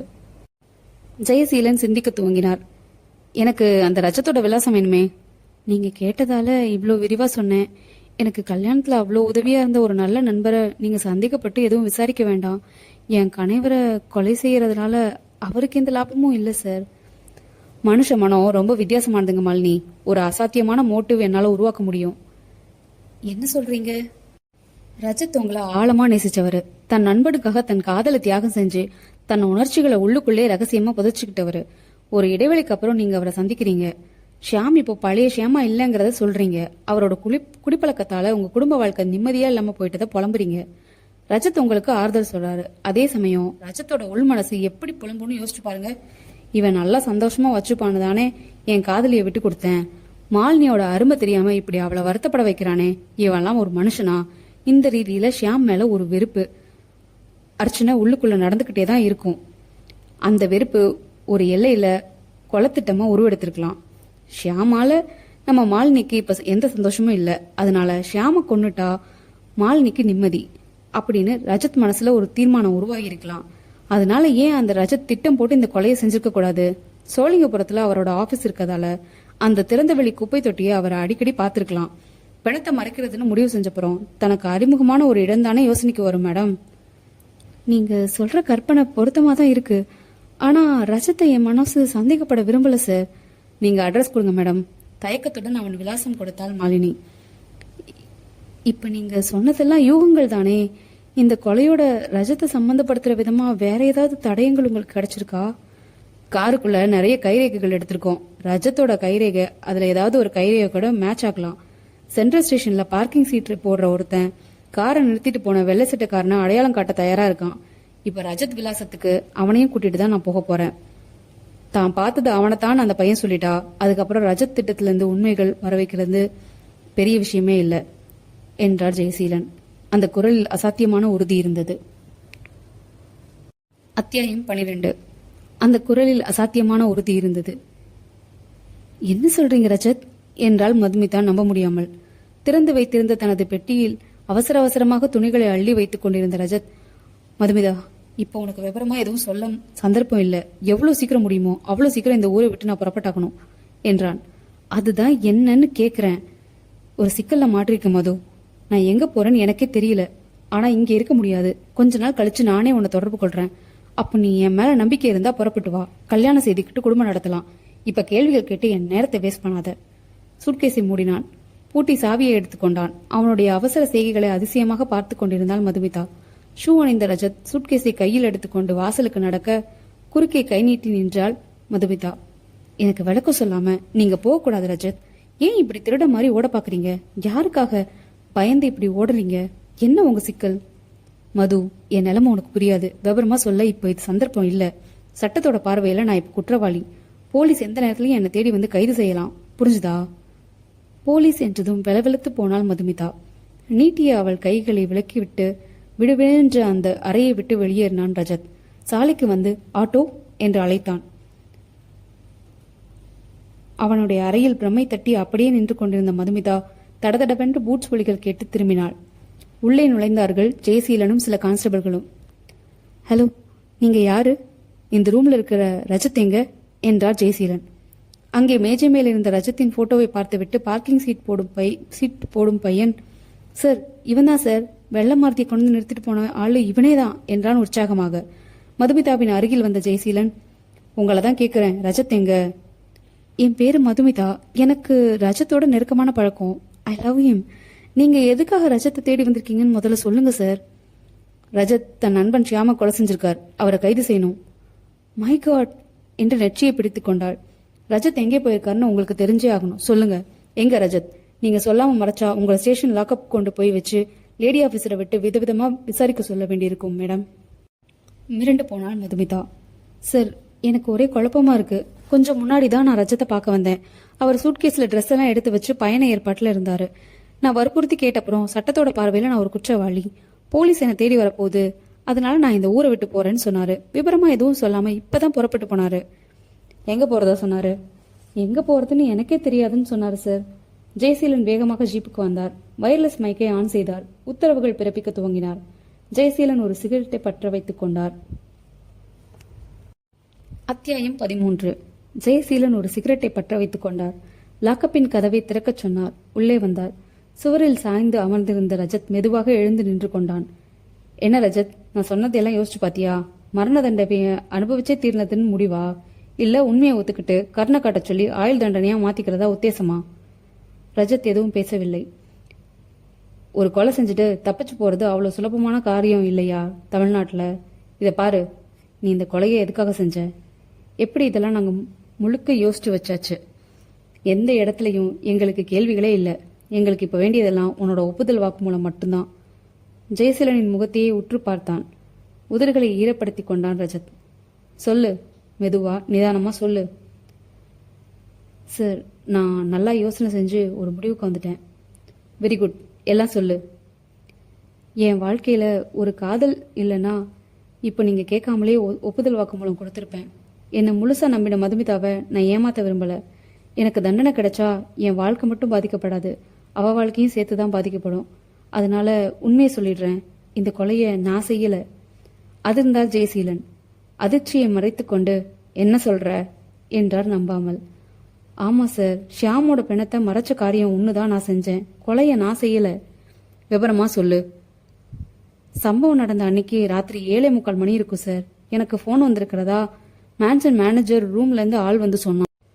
போய் பேசினது மாலினி. அவளுக்கு ரொம்ப அவசரமா என்னோட உதவி தேவைப்படுறதாவும் நான் உடனே புறப்பட்டு பெசன் நகர் பீச்சில் காத்திருக்கிறதா அவளை சந்திக்கணும்னு சொன்னான். நானும் சரின்னு உடனே புறப்பட்டு போனேன். அப்புறம் பெசன் நகர் பீச்சில் ரொம்ப பதட்டமா எனக்காக காத்துட்டு இருந்தா மாலினி. நான் என்னன்னு விசாரிச்சேன். ஷியாம் அவகிட்ட ஏதோ மனசு விட்டு பேசணும்னு கடற்கரைக்கு அவளை கார்ல கூட்டிட்டு வந்தானா. 2 பேரும் காரோட பின் சீட்ல உட்காந்து பேசினாங்களாம். அப்போ மாலினிக்கு அவனுக்கு துரோகம் செஞ்சுட்டு பல பேரோட கத்துறதா கடுமையா குற்றம் சாட்டினானா. இவ பொறுமையா மறுத்தாளாம். வாக்குவாதம் முற்றி போய் அவன் இவளை அரைஞ்சதோட இல்லாம கழுத்தை பிடிச்சு நெரிக்க ஆரம்பிக்க இவ தன் கைப்பையில தற்காப்புக்கு வச்சிருக்கிற கத்தியை எடுத்து ஒரு ஆவேசத்துல ஷியாம மாறி மாறி குத்திட்டாளாம். சில நிமிஷங்கள்ல அவன் செத்துட்டானான். நடந்தது என்னன்னு உணர்றதுக்கே கொஞ்சம் நேரம் ஆகியிருக்கு இவளுக்கு. அந்த சூழ்நிலையில என்ன செய்யறதுன்னு தெரியாம எனக்கு ஃபோன் செஞ்சிருக்கா. நீங்க என்ன சொன்னீங்க ரஜத்? எனக்கு ஒரு கொலை செஞ்சுட்டாலேன்னு மாலினி மேல கோபமே வரல சார். ஏன்னா ஷியாம் ஒரு மிருகம், கொலை செய்யப்பட வேண்டியவன் தான். கோடிக்கணக்கான சொத்துக்கு ஆசைப்பட்டு தான் அவன் திட்டம் போட்டு அவளை காதலிச்சிருக்கான். வீட்டை எதிர்த்துக்கிட்டு கல்யாணம் செய்துக்கிட்டாலும் பின்னாடி ஒன்று சேர்ந்து மாலினியோட அப்பாவோட சொத்து முழுக்க மாலினி மூலமா அவனுக்கு வந்துடும்னு அவன் கணக்கு போட்டிருக்கான். ஆனா அவங்க அப்பா கடைசி வரைக்கும் தன் கோபத்திலேருந்து மாறவே இல்லை. தன்னோட சொத்துக்களை எல்லாம் 7 அனாதை இல்லங்களுக்கு பிரிச்சு உயிரெழுதி வச்சுட்டு செத்து போயிட்டாரு. சீட்டாட்டத்திலும் தண்ணியிலையும் சிக்கியிருந்த ஷியாமுக்கு இது ஒரு பெரிய அடியா விழுந்திருக்கு. இந்த மிகப்பெரிய ஏமாற்றம் மாலினி மேல வெளுப்பா மாறிடுச்சு. அவளை சித்திரவதை செய்ய ஆரம்பிச்சான். அடி உதன்னு நரக வாழ்க்கை வாழ்ந்திருக்கா சார். மாலினி உடம்பு பூரா அவன் சிகரெட்டால சுட்டு கொடுமைப்படுத்தியிருக்கான். அவளை எல்லாரோடவும் சம்மந்தப்படுத்தி சந்தேகப்பட்டு வார்த்தையால கொன்னு இருக்கான் சார். இப்படிப்பட்ட ஒரு மனுஷ மிருகத்தை மாலினி கொலை செஞ்சது தப்பே இல்லைன்னு எனக்கு பட்டுச்சு. அதனால அவ பட்ட கஷ்டம் போதும், சட்டத்தால வேற கஷ்டப்பட வேணான்னு நினைச்சேன். நீங்க 2 பேரும் சேர்ந்து கார்ல புறப்பட்டு பீச்சுக்கு வந்து இதை பண்ணீங்கன்னு யாருக்காவது தெரியுமா அப்படின்னு மாலினியை கேட்டேன். தெரியாதுன்னு சொன்னா. அவளை வீட்டுக்கு போக சொன்னேன். மறுநாள் ஏரியா போலீஸ் ஸ்டேஷன்ல புருஷனை காணும்னு புகார் கொடுக்க சொன்னேன். ஷியாமோட புறத்தை மறைக்க வேண்டியது என் பொறுப்புன்னு ஒத்துக்கிட்டேன். அப்புறம் அவளை அனுப்பி வச்சுட்டு நானே கார் எடுத்துக்கிட்டு சிட்டி முழுக்க சிந்தனையோடு சுத்தினேன். மழை வேற வந்துருச்சு. அப்புறம்தான் குப்பையோட குப்பையா மறைச்சிட்டா சீக்கிரம் உடம்பு அழுகி அடையாளம் தெரியாம போயிடும்னு யோசனை வந்தது. அதை செயல்படுத்தினேன். காரை கழுவி சென்ட்ரல் நிறுத்திட்டு ரூமுக்கு போயிட்டேன். எந்த தப்பும் இல்லாம செய்துட்டதா தான் நான் நினைச்சிட்டு இருந்தேன். ஆனா நீங்க சாமர்த்தியமா பிணத்தை கைப்பற்றிட்டீங்க. பக்கத்துல ஆஃபீஸ் முடிஞ்சு புறப்பட்டேன்னா அதை பார்த்துட்டேன். பகீர்னு ஆயிடுச்சு. இப்ப என்ன செய்யறதுன்னு மண்டையை பிச்சுக்கிட்டேன். உதவி செய்ய போய் நானே குற்றவாளியா மாட்டிக்க வேணும்னு பயம் வந்துருச்சு. ஊரை விட்டு போயிடலாமான்னு தீர்மானிச்சேன். அதை செயல்படுத்துறதுக்குள்ள கோயம்பேடு பஸ் ஸ்டாண்ட்ல வச்சு நீங்க என்ன மடக்கிட்டீங்க. இதுதான் உண்மை. மாலினி தற்காப்புக்காக தான் கொலை செஞ்சா. அவளுக்கு உதவுறதுக்காக தான் நான் பெண்ணத்தை மறைச்சேன். அதுக்கு உண்டான தண்டனையை மட்டும் அனுபவிக்க நான் தயாரா இருக்கேன் சார். நீங்க சொல்றதெல்லாம் உண்மைதானு மாலினியை விசாரிச்சதுக்கு அப்புறம் தான் முடிவுக்கு வர முடியும். ஷியாம் ஒரு மிருகம் மாதிரி நடந்துக்கிட்டது உனக்கு எப்படி தெரியும் ரஜத்? எல்லாம் மனம் விட்டு மாலினியே சொன்னது தான். நாங்கள் ஒரு தடவை பனகல் பார்க்கில் சந்திச்சோம். அப்படியா? எவ்வளோ சதவீதம் நீ உண்மை பேசியிருக்கேன்னு சீக்கிரம் நான் சொல்லிடுவேன் என்றார் ஜெயசீலன். தன் தொப்பியை சரி செய்து கொண்டு மீசையை ஒரு தரம் தடவிக்கொண்டார். அத்தியாயம் 14. தன் தொப்பியை சரி செய்து கொண்டு மீசையை ஒரு தரம் தடவிக்கொண்டார். ஆத்திரமாக நின்ற மாலினியை பார்த்தார். நான்சென்ஸ் என்றாள் மாலினி. நான் என் ஷியாம கொலை செஞ்சேனா? பிணத்தை மறைக்க உதவ சொல்லி ரஜத்துக்கு ஃபோன் செஞ்சேனா? ஷியாம் என் மேல சந்தேகம் வச்சிருந்தாரா? இதெல்லாம் பேத்தல் சார். அற்புதமான கற்பனை. ரஜத் சொல்றது பொருத்தமா இருக்கேங்க மாலினி. தன் மாமனார் சொத்து தனக்கு கிடைக்கலன்ற வருத்தத்துல ஷியாம் உங்களை கொடுமைப்படுத்தியிருக்காரு. அந்த ஆத்திரம் உங்க மனசுல இருக்குமே. தன் மாமனார் சொத்து தனக்கு கிடைக்கலன்னு ஷியாமுக்கு ஏமாற்றமா? இதெல்லாம் என்ன புது கதையா இருக்கு? உங்க அப்பா சாகரப்ப தன் சொத்தை அனாதை இல்லத்துங்களுக்கு எழுதி வச்சுட்டு தானே செத்தாரு. யார் சொன்னது அப்படி? பாம்பேல இருக்கிற எங்க அப்பாவோட சொத்துக்கள் முழுக்க எனக்கு தான் வந்திருக்கு. அந்த சொத்தை எல்லாம் வாடகைக்கு விட்டுருக்கோம். மாதம் 1 லட்சத்துக்கு மேல வாடகை வருது. அதுலதான் குடும்பம் ஓடுது. கொஞ்சம் இருங்க. மாலினி தன் அறைக்கு சென்று பத்திரங்களுடன் திரும்பினாள். பாருங்க, சொத்தெல்லாம் யார் பேர்ல இருக்குன்னு பாருங்க. வாடகைக்கு இருக்கிறவங்க போட்டிருக்கிற அக்ரிமெண்ட்டை பாருங்க. எங்க அப்பா கோவப்பட்டது உண்மை. ஆனா அப்புறம் சமாதானம் ஆயிட்டாரே. குழப்பமாக அவளை பார்த்தார். ஷியாம் உங்களை அடிச்சு உதைச்சு கொடுமைப்படுத்தலையா? சேச்சே, அவர் எவ்வளோ டீசன்ட் தெரியுமா? உங்க மேல சந்தேகப்படலையா அவரு? நெவர். அவர்கிட்ட ஒரே குறை, அந்த குளிப்பழக்கம் மட்டும்தான். உங்க உடம்பு பூரா அவர் சிகரெட்டால சுட்டு சித்திரவதை செய்யல? எனக்கு சிரிப்பு தான் வருது சார். என்னோட வந்திருக்கிற ஒரு லேடி ஆஃபீஸரை விட்டு உங்களை செக் செய்ய விரும்புறேன். ஒத்துழைக்க முடியுமா? தாராளமா. பெண் சப் இன்ஸ்பெக்டர் மாலினியை அழைத்து கொண்டு அருகில் இருந்த அறைக்குள் சென்று திரும்பி, நோ சார், இவங்க உடம்புல சிகரெட்டால சுட்ட தழும்பு எதுவும் கிடையாது என்றாள். அப்படின்னா ரஜத் ரொம்ப அழகா பொய் சொல்லியிருக்கான் என்றார் ஜெயசீலன். தான் மாட்டிக்கிட்டதால தப்பிச்சுக்கிறதுக்காக என்ன மாட்டி விட இப்படியெல்லாம் கதை விட்டுருக்காரு சார் ரஜத் என்றாள் மாலினி. ஜெயசீலன் கையில் இருந்த ஸ்டிக் மெதுவாக சுழன்றது. அத்தியாயம் 15. ஜெயசீலன் கையில் இருந்த ஸ்டிக் மெதுவாக சுழன்றது. சார், என்ன நம்புங்க, நான் சொன்னதுதான் உண்மை. நான் நடிக்கல, மாலினி தான் நடிக்கிறா. தான் அப்பா அனாதல்லத்துக்கு சொத்து எழுதிட்டு செத்து போனதா சொன்னது அவதான். தன்னை ஷியாம் ரொம்ப கொடுமைப்படுத்துறதா சொன்னது அவதான். அவ மேல எனக்கு பரிபூர்ணமா இரக்கம் ஏற்படுத்துறதுக்காக அப்படி சொல்லியிருக்கா என்றான் ரஜத். அவ மேல நீ எதுக்காக இறக்கப்படணும்? அப்பதானே அவ கஷ்டப்படக்கூடாதுன்னு பிணத்தை மறைக்கிற பொறுப்பை நான் ஏத்துப்பேன். அதுக்காக இப்ப யோசிச்சா எல்லாமே நாடகம்னு நினைக்கிறேன் சார். அவ ஏதோ ஒரு காரணத்துக்காக தான் ஷியாம கொலை செய்யற நோக்கத்துல இருந்திருக்கா. அப்பதான் நான் ஃபோன் செஞ்சு பழைய நட்பை புதுப்பிச்சிருக்கேன். ஒரு அப்பாவே மாட்டினான்னு நினைச்சு அழகா திட்டம் போட்டிருக்கா. அவ மேல இறக்கம் வர மாதிரி பொய்யா சொல்லியிருக்கா. சம்பவம் நடந்த அன்னைக்கு பெசன்ட் நகர் பீச்சில் வச்சு இவளே ஷியாம கொலை செஞ்சுட்டு என்னை கூப்பிட்டு தற்காப்புக்காக செஞ்சேன்னு அங்கேயும் ஒரு புது நாடகம் ஆடி என்னை நம்ப வச்சுட்டா சார். என்னை நம்புங்க சார் ப்ளீஸ். நான் கொலை செய்யலை சார். நீ சொல்கிற எல்லாம் நம்புறதுக்கு ஆதாரம் சரியா இல்லையே ரஜத். மாலினி சொல்கிறது தானே நம்புற மாதிரி இருக்கு. அவங்க சொல்கிற மாதிரி இப்போ கொலைப்பள்ளியை மாலினி மேலே போடுறதுக்காக நீ ஏன் எல்லாத்தையும் கற்பனையாக சொல்லக்கூடாது? நாங்கள் சந்திச்சு பேசினதை அவள் எனக்கு ஃபோன் செஞ்சு பீச்சுக்கு வர சொன்னதையெல்லாம் என்னால் எப்படி சார் நிரூபிக்க முடியும்? அதுக்கெல்லாம் சாட்சி எதுவும் இல்லையே. அதனால தான் சொல்கிறேன், பேசாமல் கொலையை ஒதுக்கோ. என்ன சார் நீங்கள் அதையே சொல்லிட்டு இருக்கீங்க சார்? ஒரு கொலைக்கு காரணம் வேணாமா? நான் எதுக்காக சார் ஷியாம கொலை செய்யணும்? இது கேள்வி. ரஜத், உனக்கு பாம்பேயில் படிச்சப்பவே மாலினி மேலே ரகசியமாக ஒரு காதல் உண்டு.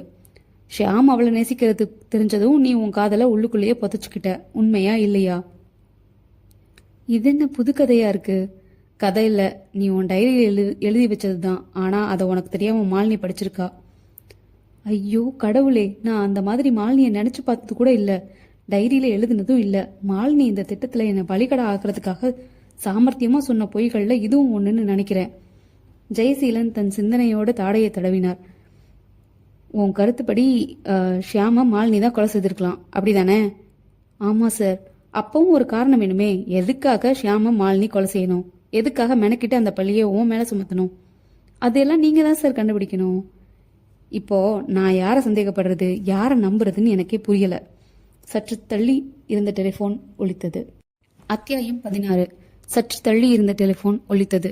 இரவு உடையில் கட்டிலில் படுத்திருந்த மாலினி கை நீட்டி பெரிய விளக்கை போட்டுக்கொண்டு சென்று எடுத்தாள். கண்களை கசக்கியபடி நேரம் பார்த்தாள். மணி இரவு 12:35. Hello, Malini here. மாலினி, நான் சப் இன்ஸ்பெக்டர் ஜெயசீலன் பேசுகிறேன். என்ன சார் இந்த நேரத்தில்? மேடம், லாக்அப்பில் வச்சிருந்த ரஜத் கொஞ்ச நேரத்துக்கு முன்னாடி தப்பிச்சிட்டான். அவன் உங்கள் மேலே ஒரு ஆத்திரத்தில் இருக்கான். அவன் அங்கே வரலாம். நீங்கள் எதுக்கும் கொஞ்சம் எச்சரிக்கையாக இருங்க. நான் உடனே உங்கள் பாதுகாப்புக்காக கான்ஸ்டபிள்ஸை அனுப்பிச்சி வைக்கிறேன். சரி சார் என்று சொல்லும் போதே மாலினிக்கு வியர்த்து விட்டது. துடிக்கும் இதயத்தை அழுத்தி கொண்டாள். அரைக்கதவின் தாழ்பால் சரியாக போடப்பட்டிருக்கிறதா என்று பார்த்து கொண்டாள். சுவர் கடிகாரத்தின் டிக் டிக் ஒலி பெரியதாக கேட்டது. சில நிமிடங்களுக்கு பின் அந்த அறையின் ஒரு ஜன்னல் கண்ணாடி சிலீர் என்று உடைந்து நொறுங்க கையில் ஒரு கடப்பாறையுடன் ஆவேசமாக அறைக்குள் பிரவேசித்தான் ரஜத். ஒரே தாவலில் அவளை பிடித்து படுக்கையில் வீழ்த்தி கடப்பாறை பிடித்த கையை ஓங்கியபடி கத்தினான் ரஜத். சண்டாளி, சாமர்த்தியமா என்னை கொலைக்காரனாக்கிட்டியே. நிஜமாவே ஒரு கொலைக்காரனாக்கிட்டு போறேன். சொல்லுடி, ஏண்டி? ஏன் என்னை இப்படி மாட்டி விட்ட? ப்ளீஸ் ப்ளீஸ் ப்ளீஸ் ரஜத், என்னை கொண்டாதீங்க. நான் செஞ்சது தப்பு தான். இப்போ என்னை கொல்லாம விட்டுட்டா உங்களுக்கு 20 லட்சம் தரேன். எப்படி நீங்கள் தப்பிச்சு வந்துட்டீங்க? எங்காவது கண்காணாமல் போய் சந்தோஷமா இருங்க. 20 லட்சம் சின்ன தொகை இல்லை. என்னை கொலை செய்யறதுல என்ன பலன்? மரண தண்டனை தான் கிடைக்கும். கொஞ்சம் யோசிங்க. ரஜத்தின் பிடி தளர்ந்தது. 20 லட்சமா? கண்டிப்பா தருவியா? நிச்சயமா, இப்பவே, ஹாட் கேஷ். ரஜத்தின் பிடி விலகியது. ரைட், கொடு, நான் போயிடுறேன். ஆனா அந்த ஷியாமை ஏன் கொலை செஞ்ச அதை சொல்லு. என் காதல் இப்ப வேற ஒருத்த மேல. ஷியாம கழட்டி விட்டுட்டு புது கல்யாணம் செஞ்சுக்க திட்டம் போட்டேன். அதுக்கு ஷியாம ஒளிச்சாக வேண்டியிருந்தது. அந்த சமயம் நீங்க வந்து சேர்ந்தீங்க. அழகா நாடகம் ஆடி கொலையில உங்களை சம்மந்தப்படுத்திட்டேன். அழகா நாடகம் ஆடினது நீ மட்டும் இல்ல, போலீஸும் தான். அதோ பாரு என்றான் ரஜத். ஜெயசீலனும் மற்றவர்களும் கையில் டேப் ரெக்கார்டருடன் உள்ளே வந்தார்கள். முற்றும். இந்த கதை உங்களுக்கு பிடிச்சிருந்ததுன்னா லைக் பண்ணுங்க, ஷேர் பண்ணுங்க, சப்ஸ்கிரைப் பண்ணுங்க. உங்களோட கருத்துக்களை கமெண்ட்ஸில் தெரிவிங்க. நன்றி.